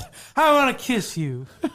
Here he is. I mean, really, it's like it's just. Westwood's One's Tom Gray. Jim Gray. Jim I'm gonna make my Jim second Gray, my excuse me. second Uncle Junior reference. You would expect to see her wandering the streets in a bathrobe, And Jim her Browdy just teeth sounds, out. Browdy just sounds disgusted. like the one where Jim, the one. it's Jim Gray, Margery. You know the one where the guy the kid winds up beating the shit out of him at the end at the old place, at the old folks, at the psycho ward. Yeah. Which actually I think that episode got pushed back a week or two because that was right after the Virginia Tech shooting. Really? Yes. I never knew that. And I think there was some connection to the kid who not like they were related or anything, but I think there was some reason why they did that. Huh. I want to say I think it's the only time that ever happened with The Sopranos. I could be wrong, but Right. if I am, let me know. Anyway, give me Margery About again from the top. I'm having. Let me hear her again from the top. This is a real pro. Here he right is in here. an Hold interview on. over the weekend. Just keep in mind again, my friends out there in the Massachusetts area who are stuck in traffic right now, and that traffic I can't tell you enough about. Getting ready to go to another meeting, make another call, do something, work your second job. You are paying for this woman to say this stuff. With Westwood's One's Tom Gray. Jim Gray. Oh, Jim Gray, excuse me. They both, About like, the potential- I'm having a like tough they're time elderly today, Jim. ants. Whatever. Shows They both what- jump in. It's okay, sweetheart. What was Marjorie's response after that? When she's muttering? Excuse me. Sorry. About the potential. I'm having a tough time today, Jim. whatever. Show's almost over. Okay. Jim says, it's whatever. The show's almost over. They're like 20 minutes into the show. I think he means that in a larger sense with her. It's like, you're going to be going somewhere really nice, Margery. Twice a week, we have movies at night. I'm having a tough time. All right, well, what is that light in It's front of Tuesday, me, Jim? Marge. It's pudding night. Oh. we can Is get my grandson going to visit? You've never had a grandson, Margery. No, I saw him last night, my grandson. Margery, guess Very what? handsome. Puzzle night. Oh, thank goodness. Tom Gray, is that you? Tom Gray. Westwood One's talk. Go ahead. 70. We just got an email from Nancy who points out 1 a.m. in the morning on the East Coast is 4 a.m. on the West Coast. So hardly any possibility Wait a second. of West Coast people Wait a watching second. this whole Hold on. thing. Wait. Wait. Margery coming over to my side of Wait a the minute. street. Have we actually crossed? Are we doing a crossover episode? Now, wait a second. Did she just say, first of all, At least I've got it right. did she just say 1 a.m. on the East Coast is 4 a.m. on the West Coast? Yes. At least I know which direction you're going. An email that to her. And she doesn't know that's wrong? 70. We just got an email from Nancy who points out 1 a.m. in the morning on the East Coast is 4 a.m. on the West Coast. So hardly any possibility of West Coast people watching this whole thing. It's Margery. actually backwards. Oh, it's 10 p.m. She's fucking pudding brain, huh? Now, at least when I make a mistake like that, you guys point it out and I go, fuck. I get in bed. She goes, oh, is it the other way? Is it 10 a.m. at 10 p.m.? But how does she, she has been a columnist. She doesn't know how the time zones work? Like, Mike's blind. This is the and first he's she's hearing of it. stupid. Like, This is the first she's hearing of it. She doesn't, if she starts saying North Dakota's on the West Coast, I'm going to shit my pants. I'll tell you right now, I shit myself. It's I'll actually defend backwards. her. It's 10 p.m., but that's okay. Oh, is it 10 p.m.? It's okay. Oh, God, Nancy, you and But I if you're just made, watching made from fools of England, ourselves. it's I mean, a little hold on. bit This is like she doesn't know that it's earlier on the West Coast? So this is when I was very young. My great grandmother was still alive. And she had Alzheimer's, I believe. Yeah, and sure. dementia. It happens more And to- this is kind of the conversations we would have. Like, I mean, 10 p.m. But that's okay. Go ahead, Nani. I don't understand how I'm confused, but okay. I mean, so far we've had Westwood's one, Tom Gray, and she doesn't know that the West Coast is 3 hours behind. Nancy, we just made fools of ourselves. I'm actually kind of feeling bad for her. So do I. We're making fun of somebody who might be early stage. And first of all, Jim just thinks she's pathetic. First of all, underrated point is how stupid is Nancy? Well, she's emailing this like she's pointing it out, like she She's a writes GBH. it down and sends it. She's a GBH listener. Yeah, she's like, hey, just so you know. They think of themselves as smarter, I would think. And according to Mike, this is Tuesday. They're at the Boston Public Library, so there are people watching this live. Right. According to Mike, it's mob 10 there. p.m. in North Dakota. According to Mike, nobody knows who I am, but people have They get a lot of huge fans out lines there. for this. Yes. Most of them aren't watching. But. All right, now we'll get into the semi-cogent minds, Jim and Trenny, defending the Red Sox. Do you get the sense that Jim wants to push send Margery to that old home in the sky and have Trenny be his co-host? Hey, Margery, we're going to bring you out to a farm. It's funny you say that. That's exactly the vibe you get from listening. Oh, okay. Okay. I listen to sports radio because it gets me even more aggravated than the Trump stuff gets me. And the one thing I'd like to address, the lowest hanging fruit on sports radio, used to be irregular, is to say, oh, there's going to be nothing critical in the Boston Globe or the Red Sox because John Henry owns the Red Sox. And Jesus. What are they reading? The Reds, you mentioned Gasper. Who on sports radio is saying this? Not only that. I mean there's a chance. He means you. That's true, by the way. He does mean me. He listens. Of course I know he listens all the time. You just can't. Who else? Maybe Zolak. I don't know who else. Maybe Mike and Tony. I don't know. Maybe them. Yeah. But I mean, listens to this all the time. Like I know that. So he's talking, but he can't say. These people can't say my name because he says it used to be. What did he say? It used to be regular. Trenny used to be regular with us. Oh, is that what he's referring to? Yeah, he listened all the time to EEI. Yeah. Okay. Yeah. You think he's listening? I get it. I got you. You think he's listening to Greg Hill in the morning? He's listening to us. Right. Greg Hill's criticizing. Your point. And no one on EEI, no way. And Jim, he owns the Globe and the Red Sox. Like that's that's to be pointed out. I know you're liberal, but that's I would say a conflict of interest. But he sent that snarky email to Shaughnessy. That's true. Oh, those two. And it's a famous clash. That's true. I'll defend Jim here. He's not saying that you're wrong for pointing it out. He's saying, what are you reading? They're critical of her all the time. They are critical of. They'll be critical of a manager who makes a bad decision. Yes. They'll be critical of on-field stuff. They'll even say, if what the Red Sox are accused of is true, that's really bad. Yeah. But they won't say, boy, this seems like a real epidemic. Does this thing go to the top? That starts at the top. Nobody will write, what does John Henry know? Again, and people said to me when the story came out last week, some people to me on Twitter said, hey, hold on, give him a couple of days. Maybe somebody will write an op-ed. It's been, over a week? Yeah. Nothing. Or even we half joke about the Stephen Murphy thing, but to not say maybe that's a systematic. Well, the first place that we went after that story came out is, well, if their background checks are that loose, then why don't we check every single employee at the Red Sox? Right. The Boston Globe would be able to get an employee list for the Red Sox very easily and check all that, but who will take the initiative to do that? In the last 5 or 6 years in that organization, we know Jared Remy did not have a security check, could not have, because before he got hired, had a long history of beating women, worked there, went to jail for 90 days for breaking his girlfriend's nose, dragging her downstairs, had a job waiting for him when he came back, which means there's no security check, then got fired for distributing steroids within the clubhouse. So that guy passed a security check. Stephen Murphy was working there for 2 decades. Right. And no check on him whatsoever. So I think if it's the Boston Globe or anybody else, I don't think it's unfair to say maybe we should take a look at everybody else. Do we know that the guy who's running the clubhouse right now isn't been arrested for that? Do we know the background checks of the fucking first base coach? I have no idea.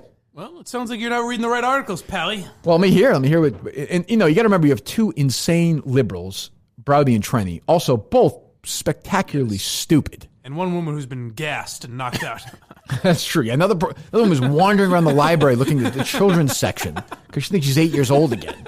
We haven't even played my favorite one yet. Oh, good. Shaughnessy, to say that those sports columnists have been free and then some to say whatever they want, including excoriating the hometown team owned by the same guy who owns the newspaper. Well, how many guys are they paying attention or Felger what? and Maz are from the Boston Herald, so maybe that's why they criticize the Globe. Yeah, but no, but the Maz, other EI does it almost full time too. It's ridiculous. I mean, Maz. I was going to say. I'd say Felger last wrote the Herald in 2000. I don't even know. 2007, like 10 years ago, right? Yeah, what does that have to do with anything? What the fuck does that have to do with anything? Well, the newspapers, they're like gangs. You might be out, but you still have your loyalty. By the way, Will McDonough was he would go after the team all the time. Grantland Rice, like what?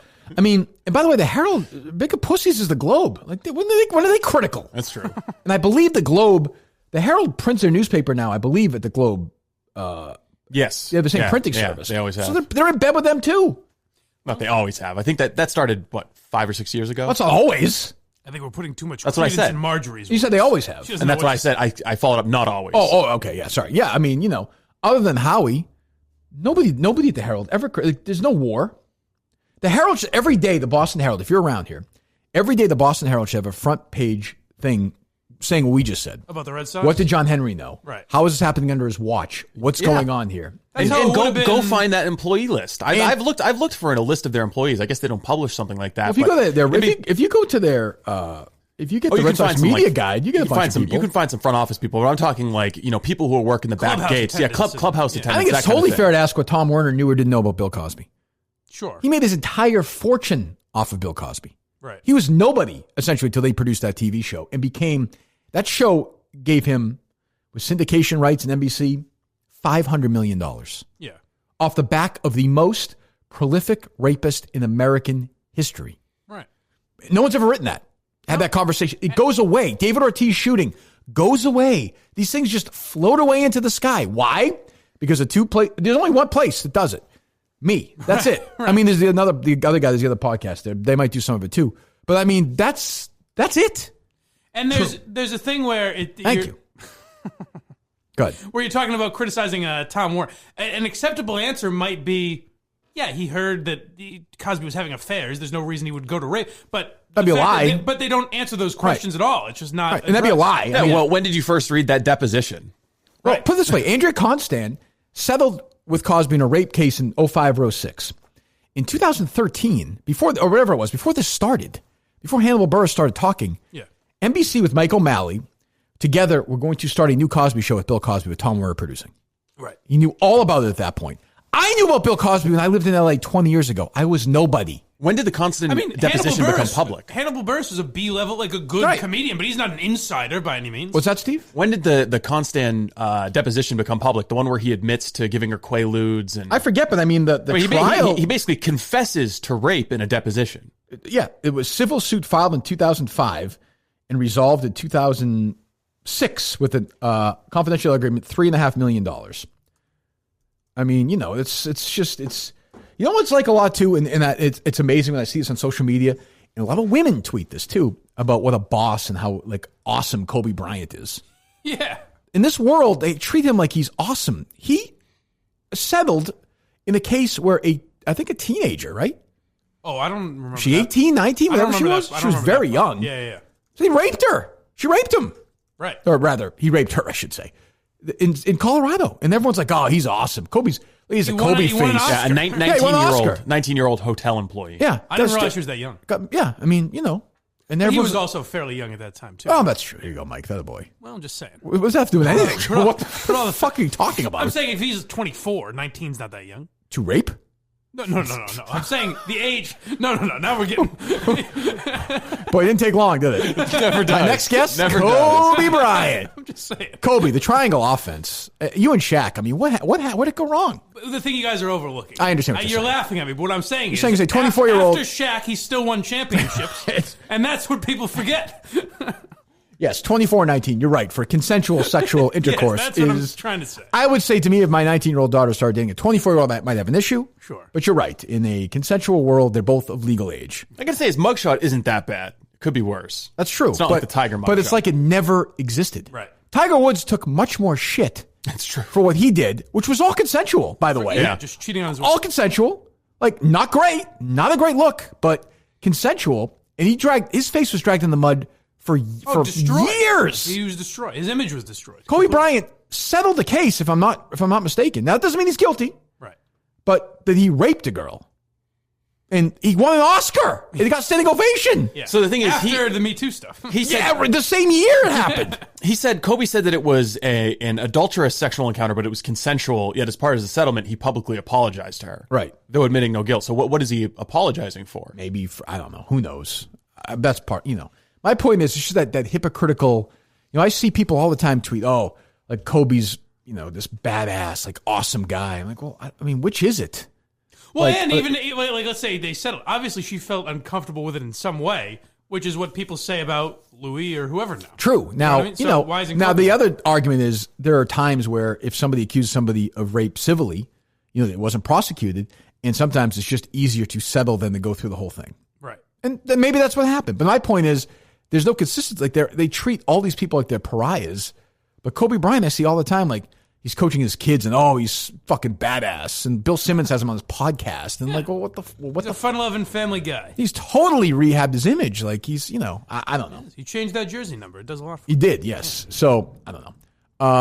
More Margery and Jim though, and Trenny. I haven't heard that as much as you have.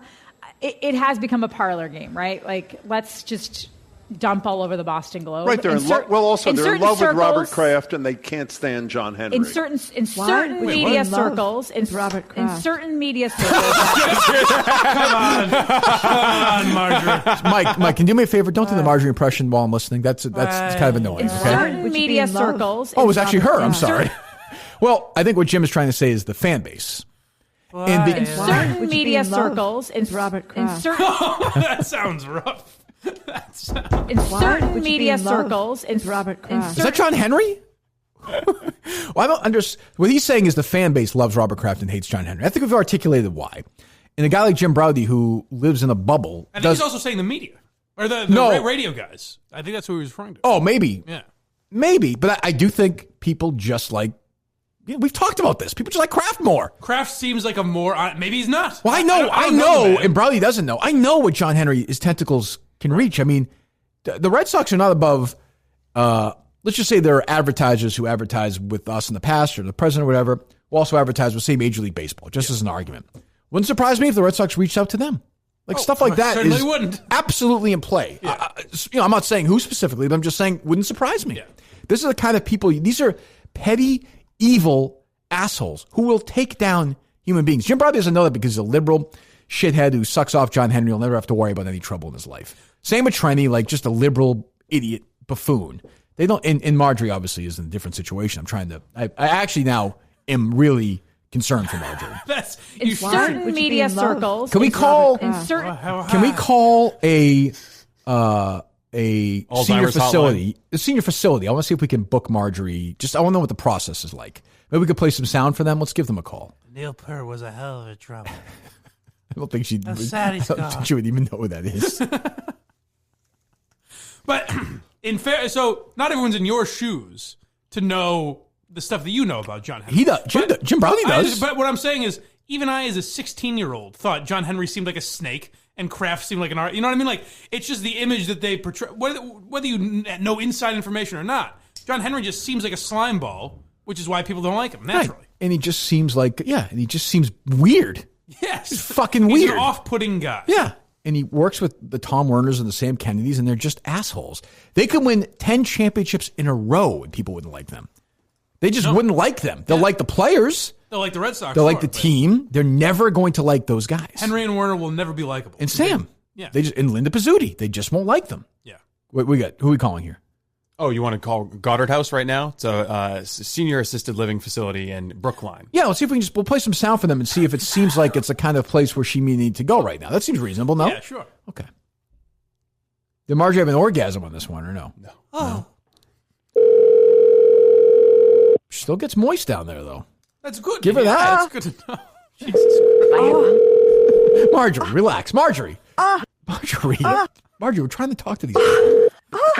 Good morning, Goddard House. This is Mary. How may I help you? Mary, good morning. My name is Kirk Minahan. We're broadcasting right now live the Kirk Minahan podcast for Barstool Sports. I have a few questions for you about a potential person we may want to move into the facility. Okay, great. That's progress. So her name is Margery Eagan. She wrote for the Globe and the Herald. We're going to play some sound and just maybe I could use your expertise so you could put us in contact with somebody to see if she may need to move in the facility. Go ahead, please, Steve. Margery, here's a quick quiz for you. Uh-huh. The fastest pitch ever thrown, was it thrown by a softball pitcher or a baseball pitcher? Are you kidding? I have no idea. Softball. Oh, okay. I think Thank you. It's a softball Okay. player. Probably not one of the great producers. But, I mean, does that seem like it's a start in your mind or no? Okay. Is this a recording? Yes, it is. Yes, we said it's recording, yes.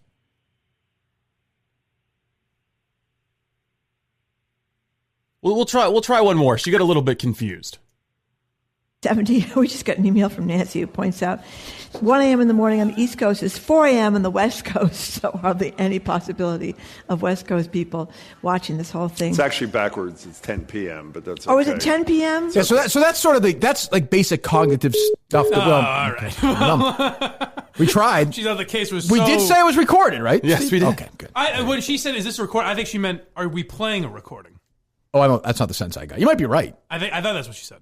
I mean, that's just basic cognitive issues, isn't it? I would think so. Yeah. Okay. Well, I mean, we tried. We're trying to help her out. Right. It's good to ask at least. Yeah. I mean, I don't want, it's a horrible thing. I don't want her to go through it, but she's, I think. In certain media circles, in Robert Kraft. certain. Stop, Steve. Why? Who's Robert Kraft? The Sullivans own the Patriots. He knows the NFL yet, Margery. But I love the fact that the Red Sox brought out everybody. John Henry, Tom Werner, the two manager guys at Sam Kennedy. I love her. I mean, I love her. I love her. I don't care. I love her. You can say what you want. We tried to have a segment where we break down the crux of what Browdy and Trenny are getting, and Margery just will not let us do. To be fair, Mike, that really is our initiative when we started this segment. We did not go in hoping to make fun of Margery at all. No, we wanted a serious topic. Absolutely. And Margery keeps getting in our way. I'm always amazed at the mindset of the other side, where they think that the Red Sox did well at that press conference. It was great. To be fair, Trenny does push back in this segment. Good. And Steve, you heard the whole press conference, right? I did, yeah. The press conference he heard. Steve heard that. A lot of it. You guys want some cuts? You're kind of an expert on this press conference. I am. You are. Go ahead. Warner, the two manager guys at Sam Kennedy Fellow, and that new guy, Haim. What's his name? Haim Bloom. Oh, careful, Margery, careful. And they took all these questions from reporters. Steve has the same problem. Is there anybody? Hold on. Is there anybody less informed about anything? Well, Linda, the emailer. That's His true. name's Hyman Bloom. Jeez, I thought she was going to drop a Steve right there. That Sam Kennedy Fellow. Did you say that? I love the fact that the Red Sox brought out everybody. John Henry, Tom Werner, the two manager guys at Sam Kennedy Fellow, and that new guy, Haim. What's his name? Haim Bloom. Haim Bloom. Yeah, and they took all these questions. So those are the two manager guys? Yeah. Haim Bloom? Management. I think she meant management. Okay. But they're not manager guys. What are we at, a fucking Alex Carr and Terry we Frank? parody supermarkets? I love it. She does a sports segment, usually focused on the Red Sox or the Pats, once a week, and she's like, "Yeah, that Haim Bloom guy. What's his name?" But I'd also say, like, guy. That's a story that, look, if she didn't know anything about sports, fine. Like, I'm going to go in there next week. I could name 4 players on the 49ers. Like, I don't know anything. Right. But this story bled into the news. It was the biggest story in the country for a couple of days. And in Boston, that press conference that's major news. Haim Bloom is a new general manager. Sure. Got a kind of an odd name. I'll give you not knowing his name. Right. To not have any idea what his position it's a little strange. is referred to as. Right. I mean, she's lived in Boston her whole life, I think. Right. That's my biggest. I am serious. She seems actually like a very nice person. Yes. Everyone I've talked to said she's very nice. I'm sure she is. I am worried about her. Yes, that's the thing. I mean, I don't know if she has family and kids. We're trying to find a nice facility that she can. She sat behind me. Live out her days. She sat behind me with Jim Browdy at a Bruce Springsteen concert like 10 years ago at Fenway. Oh. Seemed very nice. What kind of was she indulging at all? No, say 10 years ago. That's true. I think her memory was sharp. But I think she was sharp. What a difference a decade. I think she was sharp as a tack at that point. I tell you, if she meets an untimely end, Jim Browdy's going to be the lead suspect. You can tell he's you think Jim's wearing down on it? Yeah. That's going to be a lot of work. I think I have to work hard. I mean, this is unbelievable. Go ahead. Haim Bloom. Haim Bloom. Yeah, and they took all these questions from reporters. They answered all the questions. Now, good. All right. I wanted to ask, they traded Babe Ruth, and I feel that's negatively hurt the French. I mean, she really thinks that. She thought they didn't answer a single question. Tell me they Jim and Mark sat there and their mouth parts moved. Tell me Jim and Trenny. All right, good. All these questions from reporters. They answered all the questions.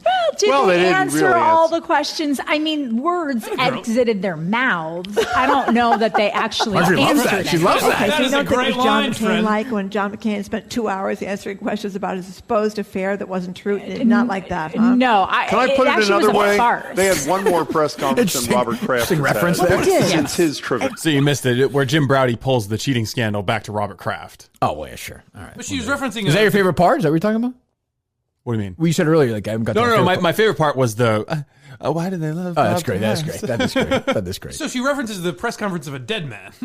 Yeah, from like who's no longer certain media circles. From 14 years ago. In certain Jesus. That's incredible sound, though. That's on. That's on the radio. The ship has a lot of Margery, problems, relax. but I think when they signed Pumpsy Green the other day. Can Margery talk to Mike's mom or no? Oh.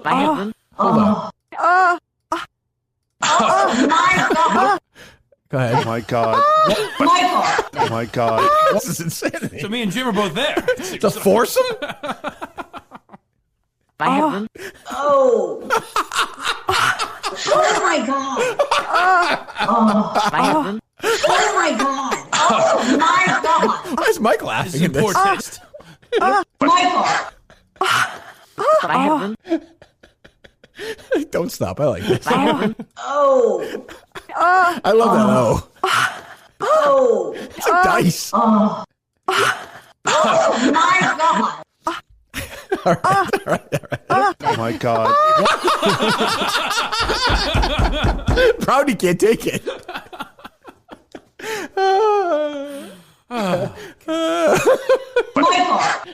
Browdy's been in this dance once or twice before. Brownie must wake up every day like, oh, fuck. Yeah, we say what you want, but at least he's got a brain in his head. Like, he's not a bad broad. He's an idiot. He's a liberal lunatic, but he's a good broadcaster, I think. I mean, he was cool enough to do an interview with us when we just ambushed him. Yeah, we can do it now, but no. But that's incredible sound. Like that's literally that's like when they used to have Artie on when he was passed out in heroin and sleep in the studio. It is a lot, yeah. Where you just kind of feel in bad. Certain media circles, in Robert Kraft. in certain. Can you isolate that without trending? No, I can't separate him out. No. Jesus. All right, that's great. That's great.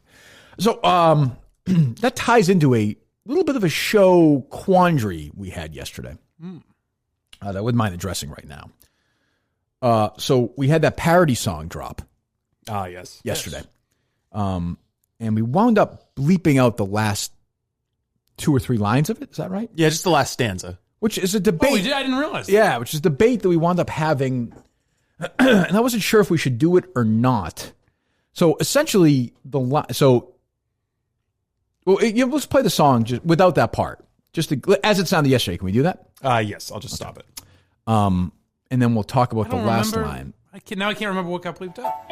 Hey there, listen around, all you cool cats. I have something to say. Who can take a clubhouse with a pederast or 2? Let them rape kids and say you never knew the Kennedy man.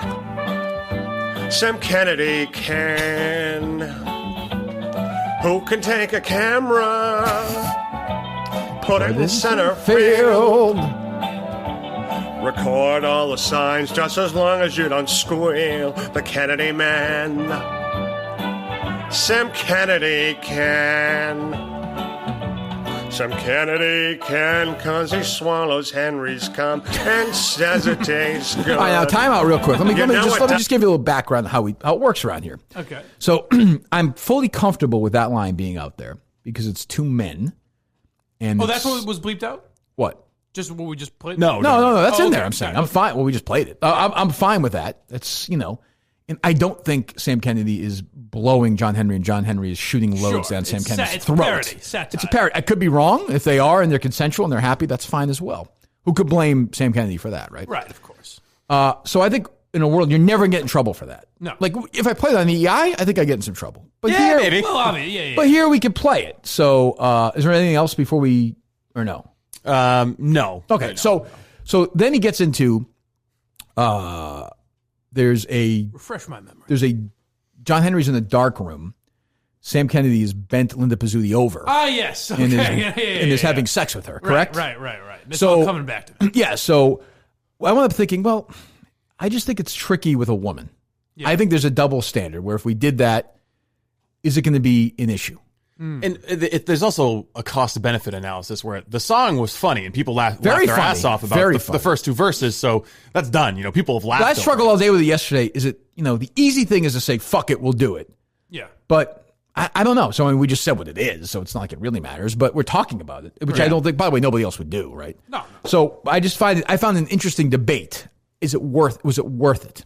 My personal stance on all of that is unless it's someone's personal information. Right. Like obviously, take now that it's all. bullshit But out. my argument to that would be is it's easy for you to say that. Of course, Right. I'm not in your position. Right. But So my logic is, yes, I'm not in your position, so I can't. But I think any story, like if I was sitting there, I'd say it too. yes, I think it's all. I look at it as all good because I don't have to deal with the shit you would. Well, have to do. no, but I think. But I think if someone writes a story about how offensive we are, I like that. If Barstool fires us because we're too offensive, Well, we actually had that conversation. We were thinking, well, if the Boston Globe or the Red Sox came back and started attacking us, fantastic. that would be good for I think us. that's good news. I actually thought of it more honestly is like the person I hate the least in this whole thing, oddly, is Linda Pizzuti. Right. I don't know why. She runs the Globe. I should hate her. Right. But I find her to be almost, maybe I'm not giving her Innocent enough credit. bystander? Maybe I'm being You think sexist. You think she's cute? It's sexist. Yeah, she's a very attractive woman.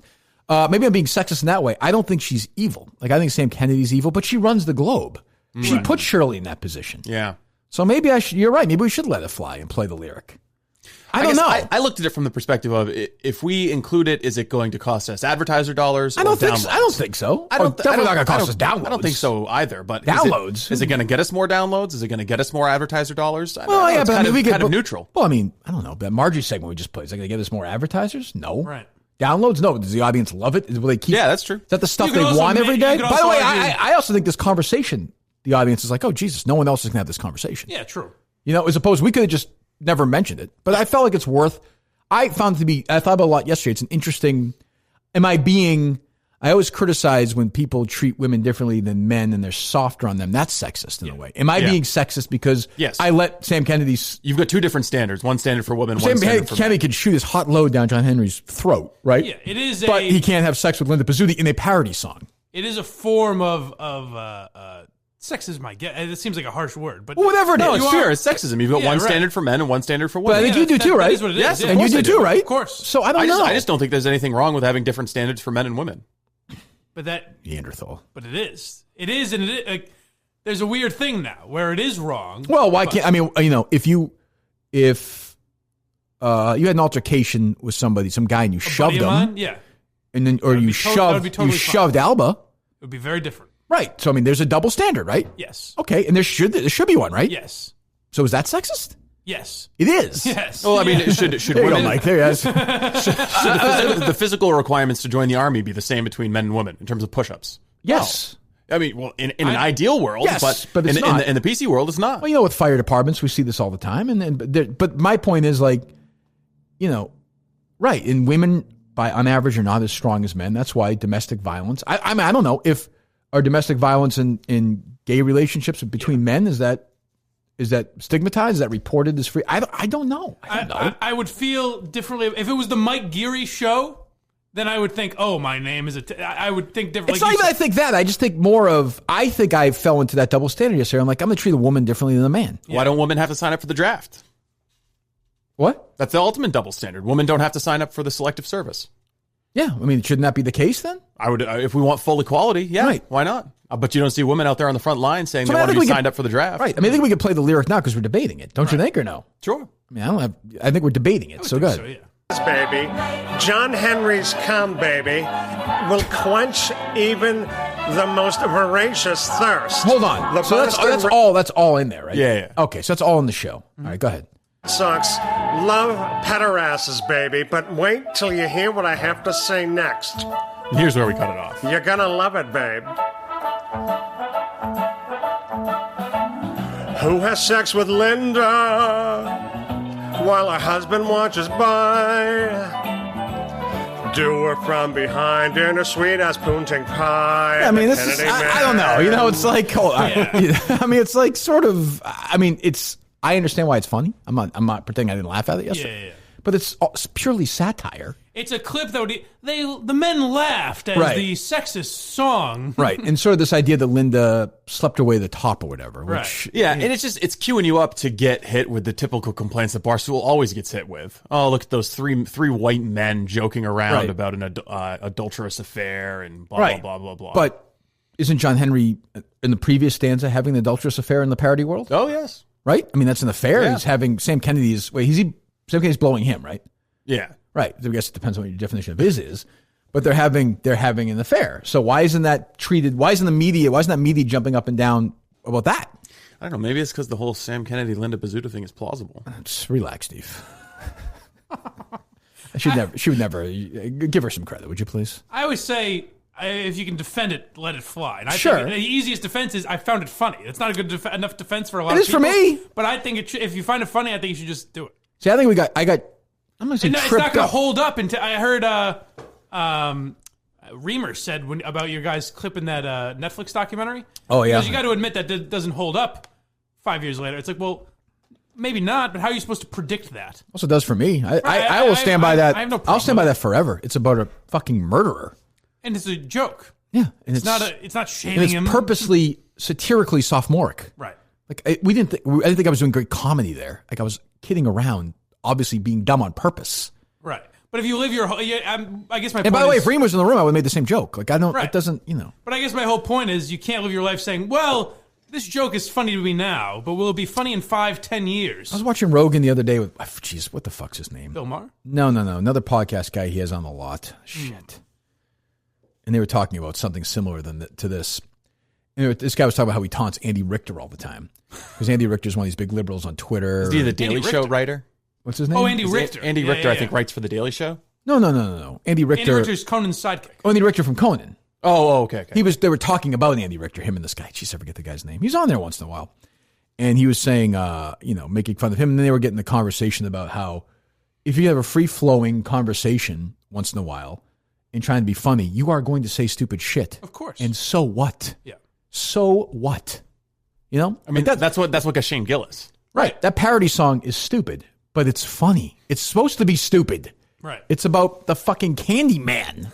I mean, it's not, you know. It's a guy doing a Sammy Davis Jr. impression. So in the future, just so you know, we'll run that. Like, that's not going to be a problem anymore. We'll just run it. All right. I like that. Because I think we have to be fair. Like, if John Henry is going to be parodied, so is Linda Pizzuti. Right. Like, you can't play victim. I mean, if Blind Mike's going to be parodied. But I think so we talked about that too. Yeah, we're part of the show. We're part of the it's a show. different standard, So, like, you know, people talk about me being in the insane asylum trying to kill myself.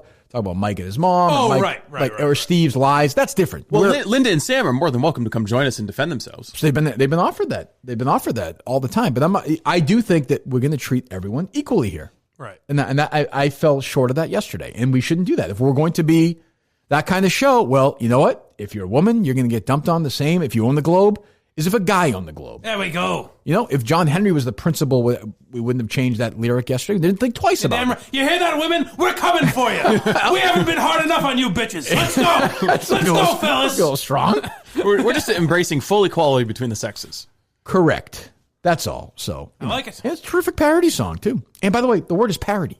Yes. Like, you know, I don't think that's really going on. If it is and everyone's consensual, it's wonderful too. I always say parody law. That doesn't protect you in society's court, but. Oh, no. And by the way, if this ever became a story, this conversation that we had, which is really unique, would never be referenced. No. We debated it, we talked about it, and we said, we're trying to figure this out. And, you know, every other show in the world would just have either clipped it or never even played the song. First of all, they would never have these songs. Yeah. And they would just clip it where we talk about it. We talk about this stuff. That's what we do. So, I don't know. I thought it was interesting. I like it. What else do we have, Steve? Do we have any songs? I don't even know. Oh, well, okay. Wait a second. This shirt says it costs no money to punch you in the throat, and I love free shit. I don't even. What is that? Okay, good. So you guys are laughing. By the way, we all like Mike. We think the Jim and Mike show would be good. I'm laughing now. But I think we have a new Jim and Margery show. Don't you think Florentine and Eagan would be a great show? I do.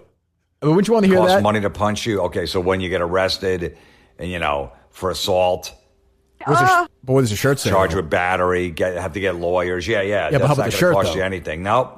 Look, hey, Look at my shirt. according to right? my T-shirt, it's not going to cost anything. I knew it. I knew he was going to go good. there. I'm figuring this guy out. It's all orgasm with Margery, Steve. Jesus, you're shallow. Yes. Paul writes, "Hey Jim, just pictured a fat slob and think this is a good idea. Food must be a hobby or whatever." The picture is He's reading email. It's a You gotta girl's listen. shirt. It says there's a picture of a pig on there, and it says, "If I'm moody, give me foodie." Relax, Steve. He's disgusted. Do you have a thought, Jim? Or God. There you go.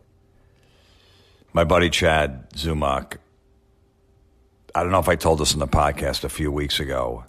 Oh, is it going to be the Kevin Hart story? We were watching a football game, and he was talking to this chick, and he was talking about Cleveland, and I was sitting next to him, and I don't think the worst stuff I've ever heard in my life. Hear this?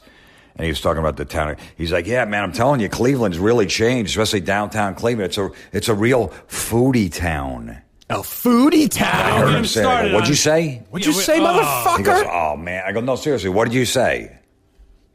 What did you say about Cleveland? It's a what town?" So by the way, I started ripping his fingernails off. But I will say, if Steven said he went to downtown Cleveland, it's a real foodie town, we would make fun of him. Of course. But I wouldn't say. But it's tough to recreate. I wouldn't it's say really not that big of a foodie town. Not, obviously, that's the joke.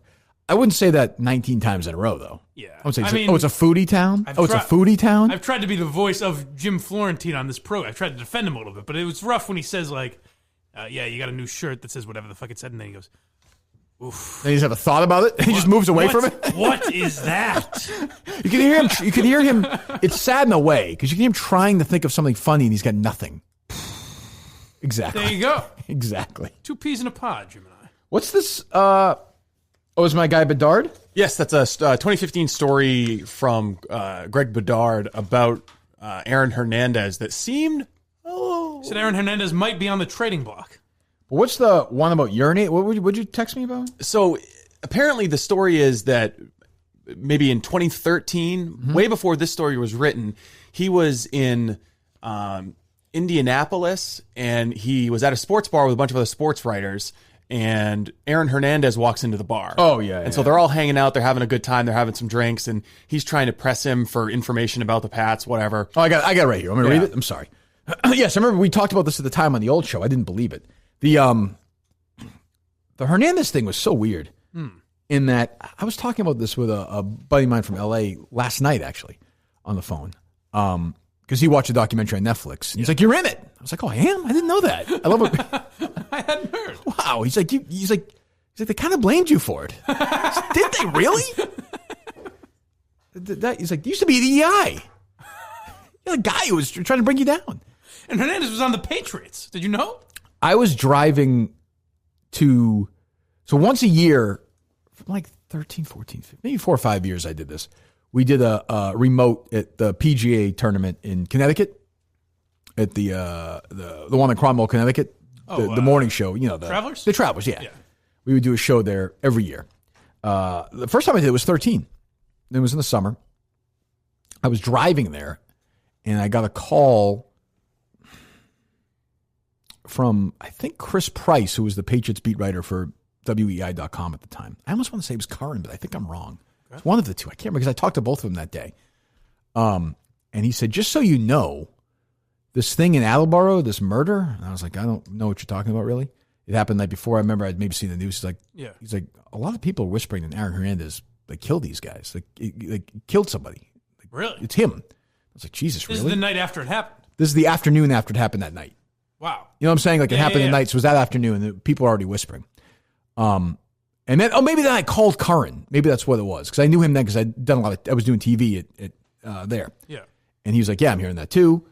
And then I called Curtis, who was also driving down. And we had Schefter on the next day. He texted Schefter, and Schefter told Curtis that everyone's saying it is Hernandez. Jesus Christ. So we were like sitting there. I remember driving down there thinking, I can't believe we have to do a fucking boring golf remote. To, holy shit, Aaron Hernandez fucking killed these people. Yeah. Anyway. So, I don't know why. Oh, so long way. I just thought of the beginning of that and the whole craziness. And we were on the air when Hernandez actually got arrested. Shit like that never happens for us. When he got cuffed. You were on the air when he killed himself. We were on the air in Washington, D.C. when he killed himself. Yeah. We were going to see Trump that day. Yeah. Oh, wow. Yes, and Hernandez killed himself at like 6:15. Right. God bless him. I remember 6:15. I remember it was a big day. And Jerry was like, I remember Jerry's like, what do you mean? Wait. I'm like, no, it's on Twitter. They're saying it. It's official. I killed Aaron Hernandez. He's like, we need news on this. We need to break news. Like, he killed himself. We're breaking news right now. What do you want me to do? What would you like me to do, Jerry? Fly to the So we wound up getting that Hodgson guy. You know that guy.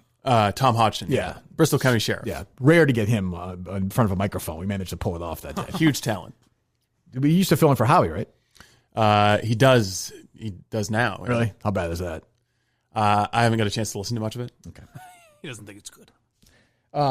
Anyway, so I'll read you this story, and you tell me if you believe it or not. By the way, I also thought of, I don't know if it's interesting or not before I do it.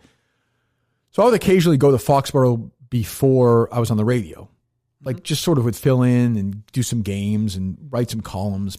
And I dealt with Hernandez once. Do some games. Go to the games and report from the games. Okay. I dealt with Hernandez just once at his locker after practice. Did he scream at you? He did not. Kill you, motherfucker. He did not. You're not my father. But he was very manic. I remember saying that. I remember talking to, maybe he was even Curran at the time, and saying, geez, it just seems like a very manic guy. And Curran's like, he's just a strange guy. He was like really moving around and like, and I wonder, I'm like, geez, this fucking, at that point, he already shot Alexander Brantley in the face. Yeah. He was a psychopath. It's just weird. Anyway. That was a big part of the documentary, how they kind of covered how this guy played in the NFL for a year after doing this. After he killed probably 3 people. Like they brought like OJ is obviously the biggest story ever. Yes. But he wasn't in the NFL anymore. He retired for 20 years. We found out. Right. You know what I mean? Like, yeah, and and Hernandez killed those other 2 people. Right. Like, I mean, I know he's found not guilty, but it was pretty clear. But he did it. No one else had. Yeah. Right. I mean, he killed at least 3 people. Yes. Shot somebody else in the face. You know, I mean, that part I didn't know. Did everyone know? Alexander Bradley? Yeah, that was a big part. I remember hearing the name Alexander Bradley. Yeah, we did a lot on him on the show. Yeah. Anyway, so here's Bedard. And this does have a Cullen-esque feel? Whiff to it, does it not? There's a few problems I have with it. Oh, good. Let me read it for you, and then I'll be curious to hear your reaction. How's your bladder? I'm doing all right. You're good. You want to take a little pee break? I could take a pee break if you're just going to read. The floor is yours. Go ahead. Get in your way. I have to go to the bathroom. Go ahead. Just go. He's just bizarre looking the way he moves. Like I said, he doesn't look like that thing. What did I say? Like, you know, when a store's opening and they have that thing that moves around, like the huge. You know what I'm talking about? No. Like in front of a store, like an inflatable. Oh, the wacky wig, inflatable arm flailing It looks like moving around. Yeah, like that. yeah. Now I have to pee. Now it's in my head. Robotic yet loose in a weird way. Yes. Yeah. Yes. I saw one of the parody accounts. What's a warden of the North? Ooh, I've got to tell you something about him. Oh, you might want to wait does till Steve Steve's need to back. be here for that? Warden of the North is very upset with me. Oh, I was going to bring that up. Oh, okay, good. Good. Maybe we can do that after this. All right. Yes. Yes, he's not pleased. There was something here yesterday. Yes. Can you confirm that? Yes, I put it on your desk. And it's gone. I don't know where it is. Is this more important than the Hernandez thing? I think it might be. It might be. Although it might be in that room right there. I don't know. Steve may have just wanted it out of your way. I don't know. Oh, I got to push. I do not have the union thing placed prominently right now. Let me get that back up here. There it is. Sorry, let me read this quick. So Steve has heard it already. Yes. All right.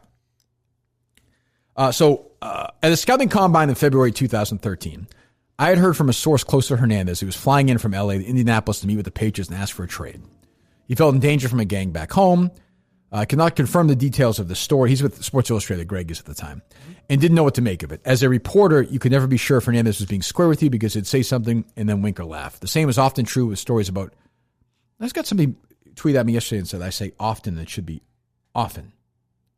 Well, it's spelled often. How do you say it, Steve? Often? I'll say often then from now on. Mr. Blatty, you okay now? Yeah, I'm good. Nice and free? I was thinking we might tell the salespeople that they can look into like a super beta prostate product for us to advertise here. The same was true often with stories about Hernandez told by others. We'll get to work on that, Steve. We got a whole crew doing that now. When Hernandez indeed showed up in Indianapolis on the Sunday of the 2013 Combine, I figured he'd fly under the radar there, then get back on a plane to L.A. the next day. But when a handful of NFL writers walked into one of the few open bars in Indy that Sunday night, there he was. Hernandez exchanged pleasantries with our group and bought a round. As the only New England beat writer there, I chatted with him about the Patriots and about teammates who might be leaving during free agency. At that point, Hernandez whipped around, got in my face, unleashed a stream of expletives, and concluded, I'm not a child, you're not my dad. That was the extent of our interaction until later that night when I looked out the front window of the bar and saw Hernandez urinating on a running taxi cab with the driver yelling at him.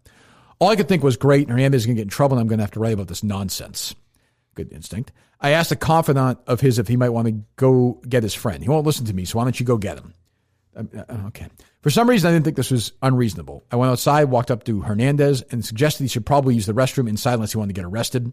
No response. I lightly touched his elbow to guide him back into the bar and said, come on, Aaron, this is stupid. At that point, Hernandez whipped around, got in my face, unleashed a stream of expletives, and concluded, I'm not a child. You're not my dad.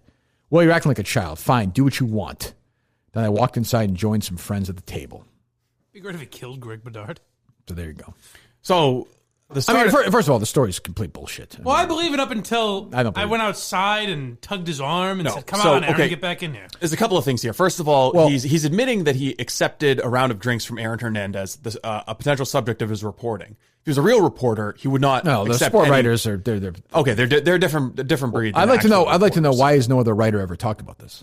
Exactly. Okay, so they're in a room full of other writers. Why aren't any of them named? This confidant of Aaron Hernandez, who was traveling with him, who said, "No, he's not going to listen to me. Greg Bedard, you go out there and help him." Right. What's that guy's name? That's where it starts to fall apart. The incident happens in 2013, and he doesn't report it until 2 years later. Very strange. Don't you think that is newsworthy? It's also Cohen-esque several ways. Yeah. Number one, he's in the middle of a situation that fits a narrative perfectly. Hernandez is a crazy guy. Secondly, one of his friends is like, "You're the only guy who can handle this." And third, he's not afraid to do it. It's that sort of like, hey, Aaron, fine, fuck you then, buddy. You're going to do this. And he looked out the window and perfectly saw Hernandez urinating on the taxi. It doesn't. It's too neat. And he thought, oh, he's going to get in trouble, and then I'll have to write about it. I mean, no, you just witnessed it. Like, you can write about it. This is crazy. This is newsworthy behavior. If Aaron Hernandez is acting like a fucking maniac. It's also sort of not. You can't disprove it. Right. So I don't think Hernandez is dead. Like, who's gonna? Well, if he said these are the sports writers that can back up my story, and you called all of them, and they said no, you could fact check. But he's not going to do that. No. Bedard's, if someone will call next time Bedard's on, call up and ask him to name the sports writers who are there. That should be. Oh no! I guess Tuesdays. We might not be able to. We might not be able to disprove it, but he could easily find people to support his story. It didn't. Oh, I mean, it didn't happen. No, it didn't happen. I mean, Hernandez might have been in the bar. That's the thing. My thought with pathological liars is they don't make it up out of thin air. I believe he was at the bar and had some interaction with Aaron Hernandez, and that's kind of where I stopped believing it. Yeah, I would be surprised. This is such a good story, and it puts him at the center of a news story. He's probably told this story again in some other medium, some other outlet, and I bet there'll be changes, there'll be differences. Well, that's a Cullen 101. Yeah, where things don't quite Aaron Hernandez looked at him and said, "You're not my father." What? Yeah, I mean, that perfectly fits the daddy thing that Hernandez has wanted his whole life, which Bedard didn't know about in 2013. Then read about it and said, "Oh boy, this people say, wow, that's a really good story." Yeah. Do you have Bedard's number? It also has the feel of it started as, hey, I saw Aaron Hernandez at a bar once. He was kind of a dick to me, and grew into the story you just read. Right. Yeah. I'll see Greg next week, I'm sure. Oh yeah. And I've always got along great with him. Yeah. I think he makes shit up. Right. I mean, it's not the worst crime, but if you're a journalist, actually it is. Yeah. Kind of. But I mean, this is a hard one to. If I wrote that story, put it this way: if I fact checked that story, I'd say, Greg, that's a great story. Can you put in a couple of the writers? Yeah, right. Just give me a couple of the NFL writers. Who can we ask? Did you do any legwork to find out who was the confidant of Aaron Hernandez who told you to go deal with that situation? What bar was it? Does he say that? No. Yeah. And it's a Sunday night. One of the few open bars in Indy that Sunday night. I'd also say, well, why don't we look that up? That's a city. The week of the Super Bowl, why wouldn't bars be open? Combine. Oh, Combine. Which is also a huge thing too. Media's massive media presence there. But just in general, every hotel room, bars. I was at a Super Bowl in Indianapolis. I was there on the Sunday every night. The place, everything was open. In general, Indianapolis is a big city. Yeah, I mean, it's not Manhattan, but it's a city. We're supposed to believe that 6 or 7 sports reporters saw Aaron Hernandez acting like a maniac. None of them reported it, or none of them ever wrote about it again after he did after this. Wouldn't one of these other writers say, "Boy, there was a weird confrontation with Greg Bedard, where we called Bedard, you're not my dad," and pissed on the cab." Or even Bedard's the only guy who scooped this out among the other writers. And where's the cab driver? Well, 2013, Instagram, Twitter all exists. Well, big time. Not only that, but after. I mean, Hernandez killed people. Yeah. After, that's a story. You're right. When did he walk over and ask a confidant of his? And what does that even mean? He won't listen to me. So why don't you go? So you, fatso. Greg, you've always... You waddle over there. Greg, you've always been, he's always really respected you. An imposing figure like you should... He wouldn't know who Greg Bedard was if he literally pissed on his face. But see, again, the premise is he comes in and buys him a round of drinks, so he sees these 6 sports reporters and just knows who they are. I also don't believe. So that means they would have to be pretty high-profile guys if Aaron Hernandez just recognizes But that also didn't happen. Exactly. That didn't happen. Like, that didn't happen. They're not going to do that. Hey, gang. This one's on me. This one's on me. Yeah, no. It's like Billy Bats. No, I got this. No, it's fine. I got this one. It's just fucking stupid. It's a good point. I hadn't thought of that in years. Remember at the time, I was like, boy, this one just seems very clean. Very clean. But they don't, nobody fact check. And the other thing is, I also think in 2015, even when this was written, they're not hiring. They're just putting these things on their own and sending them out. I think they also benefit from it's in that context, very small story. Aaron Hernandez just murdered people. Like no one's focusing their energy on this. They're trying to find out, the details of the crime. There's a weird thing where, like in the Trump era, I think people are they'll look at a headline and be like, I don't know, that seems off. Like they'll question that. Right. But when you see a story like that, you're like, why would he lie? Yeah, but that's why he would lie. Right, exactly. Yeah. When I was reading this, it made me think of, you were talking about Carabas and how, even if some clubhouse guy was raping Jared, he would not report it. Correct. But this is kind of the same thing where Bedard obviously likes the Patriots. And so if he sees Hernandez acting like a maniac, he's not going to report it until 2 years later. I feel like any other sports reporter would find that conduct newsworthy. Of course. Well, first of all, it's newsworthy that Hernandez is in Indianapolis at the 2013 Combine when he's been in the league for 3 years. Like that doesn't, why would he be there? It doesn't make any sense. And he heard from a source close to Hernandez, he was flying in from LA to Indianapolis to meet with the Patriots and ask for a trade. I couldn't confirm the details of the story, but Hernandez showed up at that same Combine in Indianapolis. Bedard didn't ask him why he was there. Very odd. Like it's very random for a NFL player to be at a draft combine. It doesn't make any sense. And Bedard got to talk with him, but then cites sources close to Hernandez. Right. His confidant. But can't confirm stuff. Yeah, it's bullshit. I mean, the whole thing is bullshit. There's an element of he's not saying, hey, this story seems strange, but stay with me here. You know what I mean? Like you would think you would overly give details for a story like that because it seems so odd. And it also gives the idea that Hernandez is a psychopath. They're just having a nice conversation. All of a sudden, you're not my dad. I mean, that just is so stupid. I mean, if Cullen wrote that, would mock it. Right. I mean, it's irrelevant. We should have somebody call in to 98.5 next time Bedard is on and say, hey, Greg, you're not my father. Hey, you're not my dad. Stop yelling at me. I mean, you heard him butcher it last time. Did somebody send this story to you or no? Yeah, somebody on Twitter sent it to me last night. Yeah. Bedard's one of those people that people keep an eye on. They'll go, that's what I'm doing. Yeah. I'm going to bars. Oh, yeah, I never met him. Oh, yeah. No, I never met him. No, I just make stuff up about Aaron Hernandez. Oh, yeah. No, I didn't physically intimidate Aaron Hernandez. I'll name a bunch of writers. Fine. I'll name writers. Yeah, I'll prove my story. Fine, whatever. What, you expect me to prove my stories? Fuck you. Even if you accept it as true, though, why does he write the story 2 years later? He writes the story 2 years later. Because of the crime, obviously, right. But why doesn't he write it then? Why is he accepting drinks from the subject of his reporting?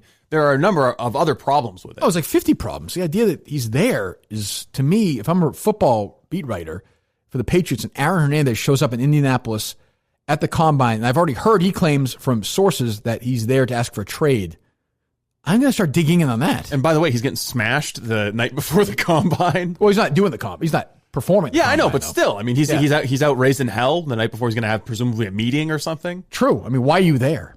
He chats with him about the Patriots and other teammates might be leaving during free agency. My question would be, why are you here? It's really bizarre you're here. And where's the story he filed using Aaron Hernandez as an anonymous source about free agents? There should be a tweet. Saw Aaron Hernandez at NFL Combine. Of course. Why is he here? What? I don't know. Why is he here? You could even say hearing that he's frustrated or wants a trade. Right. You could say that. That part is definitely his job. Yeah, that's his existence back then. I don't know. It's weird. All right, what else? This was February 2013, right? Because we can just do an advanced search and see what he was tweeting about that. Right. Go ahead. That exact time frame. It's going to take me a second. Watch, he's going to be a picture of him at the bar with his buddies and Hernandez. Him stopping Aaron Hernandez from pissing. Hernandez pissing in the cab. Well, we missed this one. The cab driver just smiling. Bedard with his arm around Hernandez walking him back into the bar. A video of him yelling, "You're not my dad!" Well, we got this one wrong. Well, I mean, look, that's fine too. I don't mind that. But literally nobody else asks these questions, so I think somebody's got to do it. I know it's but I do find this stuff interesting. I really do. Yeah. I just saw somebody got popped for making shit up, some writer somewhere in Colorado, I think. Really? A few weeks ago. I read this story. Benjamin Albright? No, God, no. But this is one of these like old time yarn spinning stories, they were like, oh yeah, it turns out 20 years of bullshit. And of course, it was broke first by a blogger. So the Cullen of Colorado. Yeah, but this guy was more like folksy and, didn't put himself, although Cullen can do that too. He's folksy in a way. True. But of course, a blogger broke it. Yeah. Nobody in the mainstream media would ever break that, and they protected him forever, and then he's gone. I don't know. What do you got, Steve? Just lots of it was the older tweets where it's shorter and just like media stories, but I haven't seen a single tweet about Hernandez yet. Okay, plenty of tweeting during February 2013, but I didn't see anything. He was there, I guess. It'd be amazing he wasn't even there. That'd be great. I'd be curious how many bars are open on the Sunday night, and what time is he talking about? I mean, if it's midnight, sure. I mean, on a Sunday night, not a lot of bars are open in Boston. I mean, I don't know. Greg Bedard doesn't seem to me the type that's out till 3 in the morning. No, but I mean, I was there for the Super Bowl. I understand it's a Super Bowl, and I was there for a Sunday night for sure, the week before, and it was insane. Now it was Super Bowl week, it was different. But I mean, Indianapolis has got it's a decent little city. It's a city, yeah. It's a fair. I would assume. I mean, as a foodie, I think it's pretty cool. Well, now wait a second. What do you mean, as a foodie, I like You're it. A foodie? Yeah. What do you mean? Why? What does that mean? You eat? You eat food? We're all foodies. Foodie is a douchey word, though. So I'm with Jimmy on that. He's right about that. In February 2013, he only tweeted on the 26th and the 27th, and there's nothing about Hernandez. That can't be true. If you do, he only tweeted 2 days of February the entire month. That's it. The advanced search may be turning back bogus results. Maybe he deleted it out of fear for his own life. I mean, he's a football beat writer. He's at the Combine. That's the month of the Super Bowl. The Super Bowl was played in February of 2013. Maybe he might have deleted his. He had to, because there's no way that he. I mean, the game was played in February. He knew you were coming after him. Could be. He said, Patriots did not play in February of 2013. I don't think. No, they wouldn't have, because I would have been there. Right. No, I wouldn't have been there because I wasn't. No, that would have been. That would have been the 49ers and Ravens, the Ravens. I think. Yeah. Yeah, I think that's right. Yeah, because they played in Indianapolis 2012. Yes. Right. Hang on. I think that Twitter was just giving me bogus results. We'll do it. We'll do a deep dive on his Twitter. Seems like you're doing fine by yourself right now. It seems like you're on a roll here. Well, I haven't found any February tweets about Hernandez. So. They actually told me the guy doesn't have a Twitter account. There is no Greg Bedard. He's never existed. Aaron Hernandez, who the hell does have on? Aaron Hernandez isn't even real. Hernandez is still playing. Isn't it so weird though that he's what, 29? He would have been 29. Neither one of those guys played at 30. That is, really weird. They were going to be they were revolutionize the game and this and that. Now I think Gronk will play again. Yeah, but they do revolutionize the game in a way, like that offense anyway. Oh, for sure. Yeah, you have 2 tight ends, but and it's also so strange that nobody on the Patriots has basically ever talked about it. No, they were like, you can't ask Brady about it. Yeah, they had Brady in the documentary, and he doesn't talk, does he? No. I mean, he says the basic bullshit. Like, it's an interview from when it happened. Yeah, it's a tragedy or whatever. And it's just weird to me. It's like, wow, Brady must have been fairly close with him. At least as far as teammates, they must. I mean, knew him. I mean, it's weird that it's just weird that you were that close with someone that's killed. Did any player ever go visit him? They ever talk about that or no? No. I always figured Tebow would go visit him because he's religious and. They said like at the second trial there was no one there except the fiance. Right. He had no contact with any players or coaches or anything. God, that's weird. Everyone separated themselves. Strange. I don't know. Well, is there anything else, Steve? What do we got? I've got more Florentine sound. We've got the Charlie Baker, Ayanna Presley stuff. I'm not that into it. Well, you mentioned you wanted. Yes, thank you, Mike. A big. There's a parody account that's very upset with me. Yeah, the Warden of the North is not happy with you. They tweeted at me this morning. I guess at you too, Mike? Yes. There was something on my desk yesterday morning that was not here. You removed it from them. Yeah, no, we've got a calendar in here. I'll work it to you. That's okay. I don't really want it. Damn it. What's a calendar of? I haven't opened it. The many faces of Steve. I have not opened it. I believe it was Steve good calendar. Roberts. I was going to hang it up in here. We're going to hang it up? Yeah. Oh, good. Then, controversy settled, I think. All right. He didn't seem happy, though. No, he was very upset. He kept saying, Mike, where the hell is... I said, listen, I'm being silenced. I don't know. Yeah, we're all being... I mean, Jesus. Steve's got a lot of power. I put it on the... I believe my response was, you've made a very powerful enemy.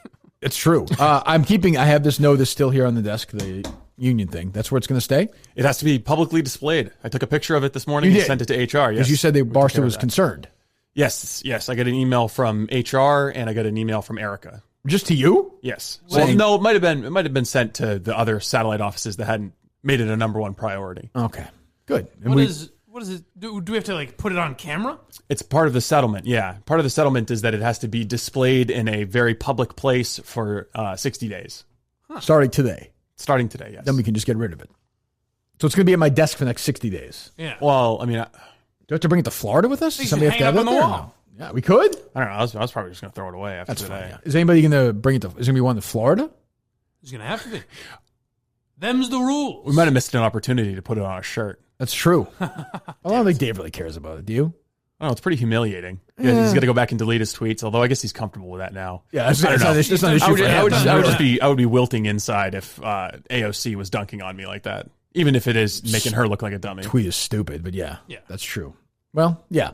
All right, so thanks to Milton's. And all right, so tomorrow I'm sure we'll have, as always, there'll be stuff that brews during the day. I'll be interested in this. I don't think Hank's going to respond. He didn't respond yesterday. No, I would assume not. Unless reporting the tweet was his response. That's true. Yeah, that's a good point. Am I missing anything else, Mike?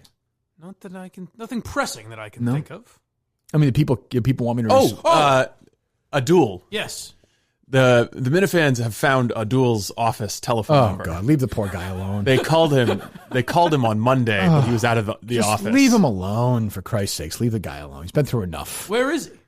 We don't want to say. No, we don't want to say where this guy is. He's in Thailand. Yeah, fine. Leave him alone. Jesus Christ. The guy's been through enough. You're just worried that he's going to ask for reparations. I think you're trying to cover something up here. Well, that's true. You don't want I'll get back to him. I'll tell you what. Leave him alone. I'll cut him a check. Does that sound good? Okay, Greg Minahan. We'll spread. We'll make. I'm not paying interest though, for Christ's sakes. That'd be $3 million. But I'll make good on it. But the guy's just trying to work. I mean, really, what are you doing? Give him a few merch points. The guy was essentially sexually harassed. Yes, and basically his money taken from we him. don't want a duel talking to anyone. Yes, just leave the guy. These fucking psychopaths. Jesus God, that's funny though.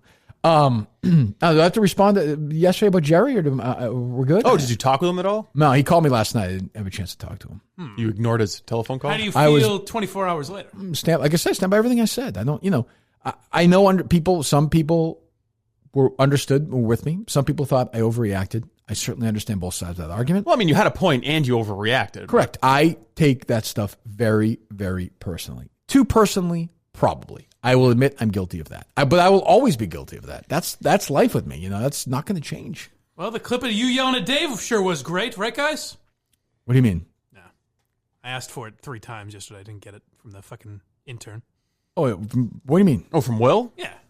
He was driving yesterday, apparently. Well, how am I supposed to know that? What are you setting me up for a joke I'm unaware of? Well, I just wanted to say it.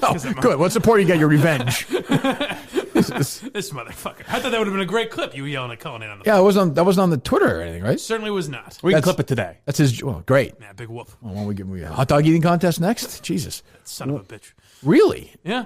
Just ignoring my. And why didn't the other? Is that the same idiot who didn't answer the phone? Yes. What's going on? He was driving back to college yesterday. That might be what it is. From where? I think he lives somewhere in Western New York. It was probably a 2-3 hour drive. You're driving to Cornell from Western New York? Yeah. I don't know. Can you pull over and do it? Is it that hard? I don't know. Can you pull over to the library somewhere? But that was the annoying thing is I said 3 times. He didn't respond? He didn't respond to me. And then he responded at night. Why are we firing this guy? I said, my bad, man. Because 95% of the time he's good and reliable. Except when it comes to me. He just doesn't respect Mike? No respect for me.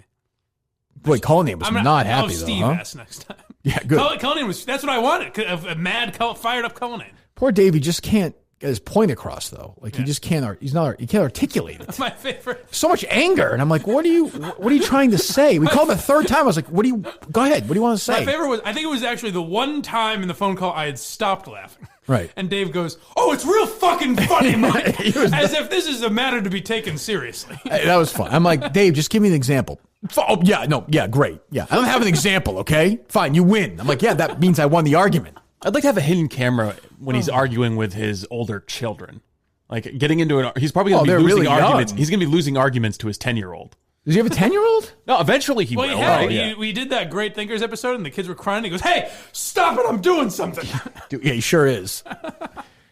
I just don't. I mean, I know I get up and down, but that did piss me off. Maybe I'll cool down eventually, but it pissed me off. Where do you stand with? Yesterday, it was kind of like, don't promote Jerry's show. Correct. Yeah, I'm not doing that. What good does it do us? Right. Like, hands out neighbors. Hands out all the time. What do we get? Right. Nothing. Nothing. Literally nothing. We could stop by for popcorn sometime. I mean, nothing. Zero. So I don't know. Like, I'm not sure. I didn't get a lot of promotion from my podcast kicked off and Jerry was still at the EI. He was awfully quiet. They didn't mention it? No, they did not. They did not. So never asked me to come on. That never happened because his bosses told him not to do it, and he kept his mouth shut like a good dog. So, I mean, I don't know. Right. Where are you at it, Steve, a day later? I think you kind of ebb and flow with Jerry. I think it is a betrayal to take money from the Athletic, and it doesn't make sense for him either because it's not like the Athletic is really a friend of his. And I can't imagine the money is huge. And what are you doing it on trade? Are you getting access to Evan Drellick and some of those guests? A subscription or something. Yeah, I don't understand that. If the Athletic is going to buy his podcast and offer him a base salary, yeah, okay. And if it's enough money, you swallow your pride a little bit. I guess and that would not be good. Deal with the wrath of Kirk Minahan. That would not be good for him either, though. Doing a podcast under the Athletics, that sounds fucking lame. Yeah, just does. I don't know. Their Twitter graphics also have the Athletic A on them. Really? Yeah. So they've got it's like a combined ad read social media thing. Oh, well, good for them. That's how you want to do it. You can do it that way. It's not, and I understand I go to the extreme on that stuff, but that's how I'm wired. That's not going to change, and that's life with me. And Jerry made a lot of money. He had no problem. I did it with other people. That's what I always say to Curtis and these other guys. And I saw some people saying, "Oh, no loyalty, you're fucking full of shit." Well, I don't know. I don't feel that way, but maybe I went too far. I don't know. I stand by it. I wouldn't take away anything I said yesterday. Right. I stand by every word of it. Right. So, I mean, and that was pretty inflammatory. It sure was. I don't know. Mostly about Dave, I would say, more than anything. Yeah, but then Steve kind of made a good point. He's like, actually, the real issue should be with the loyalty with the, they're doing this over a pittance. Yeah. Yeah. But at the same time, I try and say if I'm in a lot of ways, and I know people don't, where we get a nice base salary from Barstool, but I mean, right now we're working together to put together our own sales staff, which we're going to have. So I do understand that. I didn't even think of the relationship with you and the Athletic. I was thinking of more from a standpoint of, well, now if they write something that Jerry would usually rip, I think he'd still do that. Yeah. Yeah, I think he would still do that. I think he would, though I don't know. Who knows? But if somebody from a sales staff said, "Hey, listen, I have this great, it would never happen. But I have this great opportunity to do something with the Globe," I would say, get the fuck out of here. Yeah. I just wouldn't, or somebody who fucked over Jerry in the past, I just wouldn't do that. Right. Because I used to consider Jerry a friend. So, I mean, I did. I think you still consider him. I do not. You guys will be back. I don't think so. All right, we'll see. I don't think so. I think at some point it's better for him, too. Just be like, look, this fucking guy, move on. Get your own thing going. And boy, howdy does he. It's a missile. Yeah, rocket. I mean, hey, look, he's starting from scratch. I admire that. I always admire that. For sure. And I hope it does great. It doesn't affect me. It doesn't affect my life at all. Anything else, Steve? I hate to let this just sour note.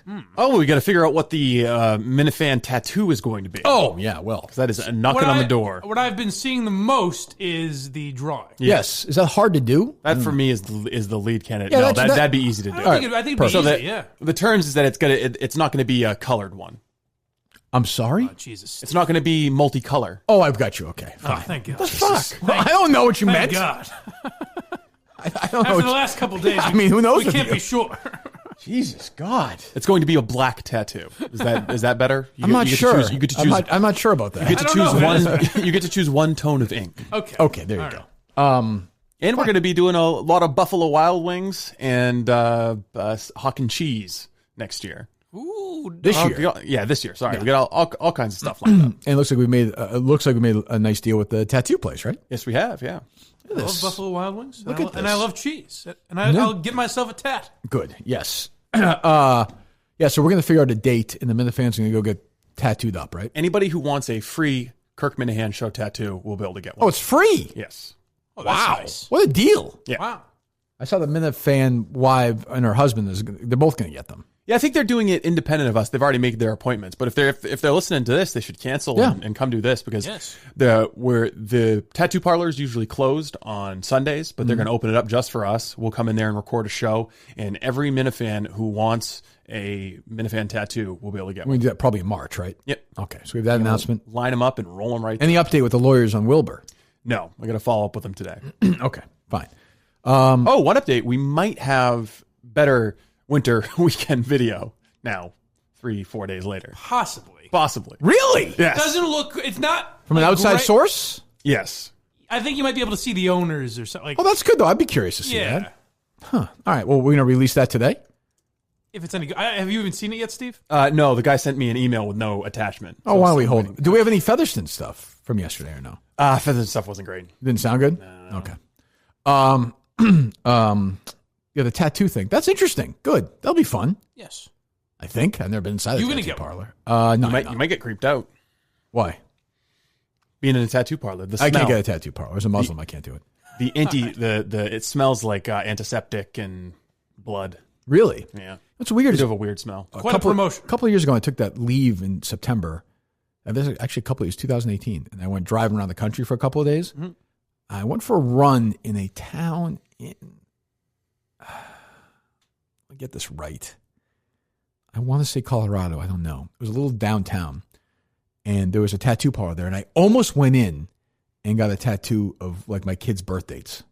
I don't know why. I almost did it. I've never wanted to have a tattoo. Really? Yeah, it was weird. I wound up not doing You're it. feeling impulsive. Yes, and I almost did it. Wow.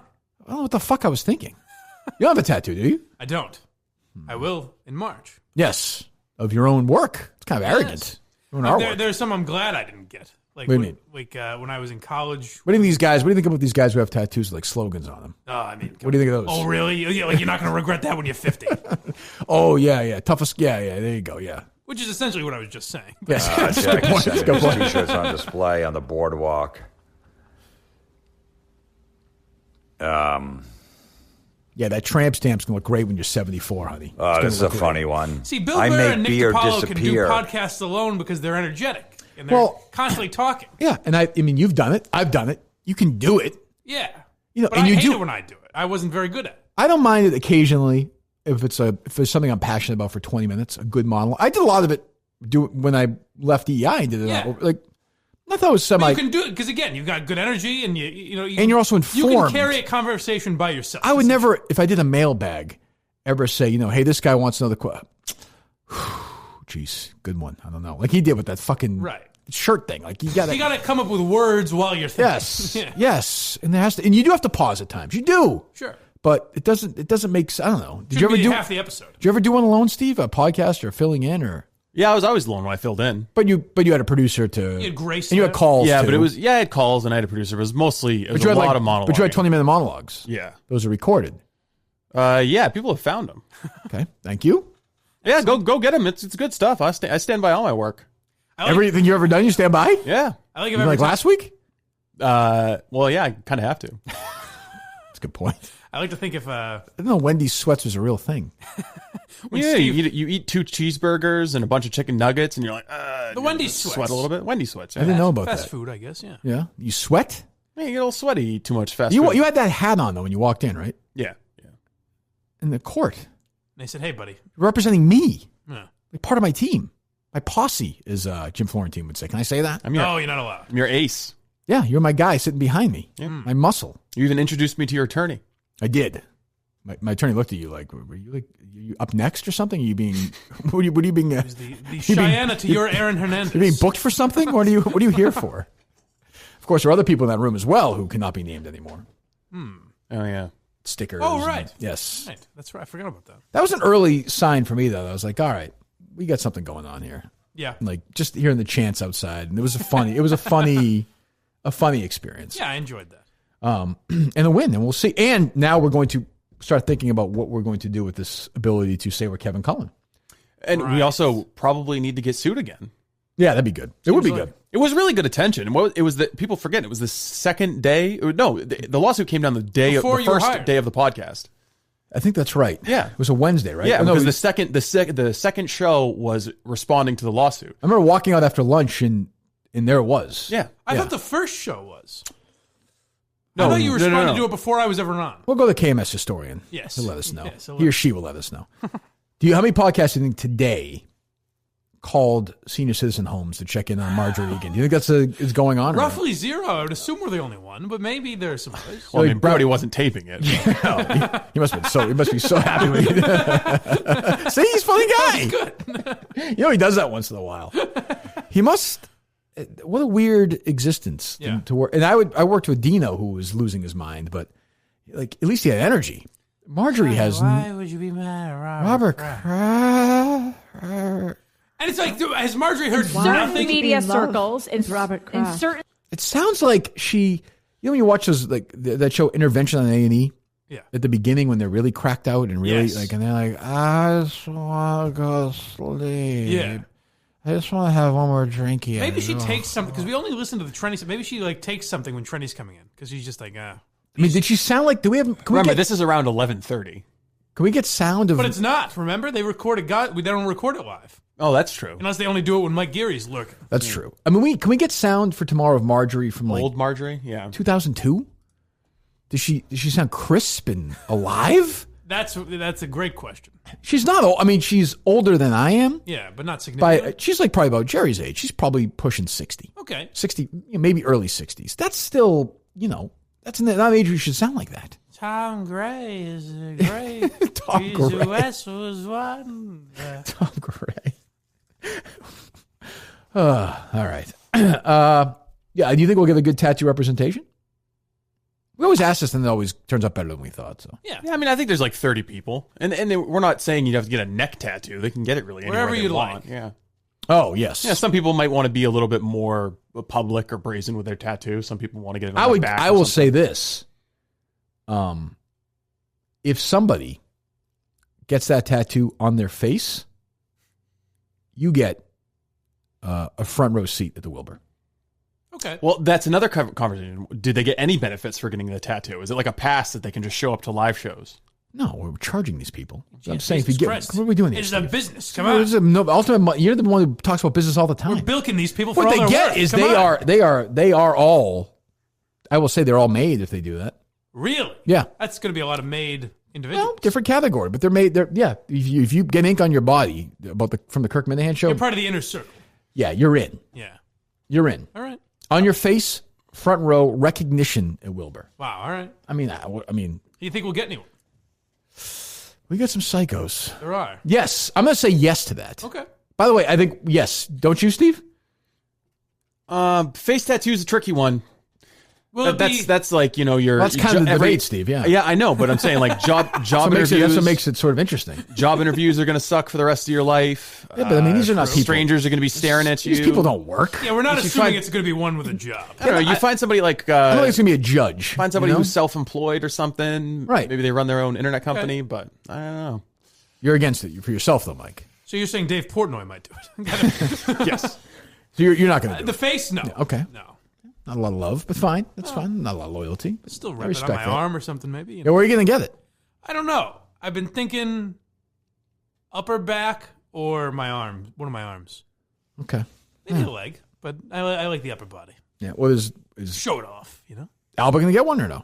I don't think so. Okay. Is she going to be against you getting it or? No, I don't think so. I don't think she'll have a problem with that. Okay. It's going to be an issue when it's my body, my choice. That's exactly right. You should be consistent. Yeah. We did it all once again today, though. Got over the Pizzuti controversy, dug into Margery, said, fucking Bedard. Yeah. It's real journalism here today. Sometimes there's still much more to do on Bedard if the Minifans want to do it. Yeah, I think the Bedard digging has begun. Sometimes when I timestamp the show, sometimes there are days where I go scroll through just to see the list of things we talked about. Well, today's one of those. Where do we start today? I don't remember. Labor Department. The National Labor Relations. What's the headline say? I don't think it's a great headline. Where are we going today? I don't think anybody cares about the labor thing. Rick Minahan checks local broadcaster into nursing home. Greg Bedard has a Kevin Cullen problem? Yeah. It's not bad. I think it's that's very localized, though. I don't know. You guys do this. I don't Barstool Sports reporting Kirk Minahan parody accounts. Something like that. Yes. Kirk Minahan on dumb T-shirts. Why does it always have to be my name? It isn't always. Oh, it's not? You're the star of the show. I know. It's all that stuff. We do have one last thing to do. That Kelly Martin's department got back to me, and we have to let her know by noon if you want any of those guests on that list. What did they say yesterday? You said we want old. How about this? Steve's not going to like this, okay? He's just not going to like this, but I'm going to do it anyway. Sorry, Steve. Oh, boy. So we're working. What's her name, the salesperson? Nicole? Yeah. Okay. I'm sorry. Listen, this is life, man. This is life. It's like when you make fun of Jim Florentine for me. It is. So, do you want to tell a story or you want me to tell it? I think he wants you to tell it. I think you're fully capable of telling the story. Thank you for that confidence, Steve. So we're collaborating with the sales department now at Barstool, and they're looking for more local they're like, oh, you should reach out to some local or see. We're trying to create a comp sheet or a battle deck to show if you're trying to spend your money in Boston, you could spend it with where do you these spend publications it? Right. or you could spend it with the Kirkman. So this woman, Nicole from sales, like, I'll handle it. I'll take care of it. She sends an email to Steve. She's like, I started it. Can you help me out and finish it? And her entire thing was Boston Globe, Boston Herald. Well, it's a good start. I mean, if you're not from the area, it's just like, I mean, that's my. Those are the two that papers of record. And Steve mentioned, Steve was very nice last night. He's like, I don't want it. It's fine. Keep it off the air. And this is not coming from him. Right. Of course, he told me, right, knowing that I would tell the story. No, not at all. Okay, but I mean, how would you describe that in a word, Steve? She was kicking the can down the road. It's not one word. How would I describe that in one word? Starts with an L, ends with a Y. There's an A in there.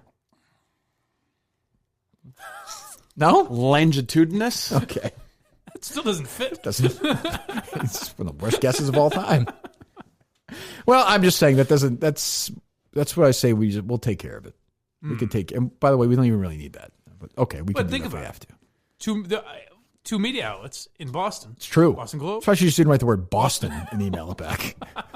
In her defense, just a band, like an album. You might be aware of WEI. I am better situated to. That's my point. Do that, but also, someone who's like, "Can you give us a list of New York media outlets?" I think I might have a little bit more. New York Times, New York Times, New York Post, New York Daily News, WFAN, ESPN, New York, every single television station in New York.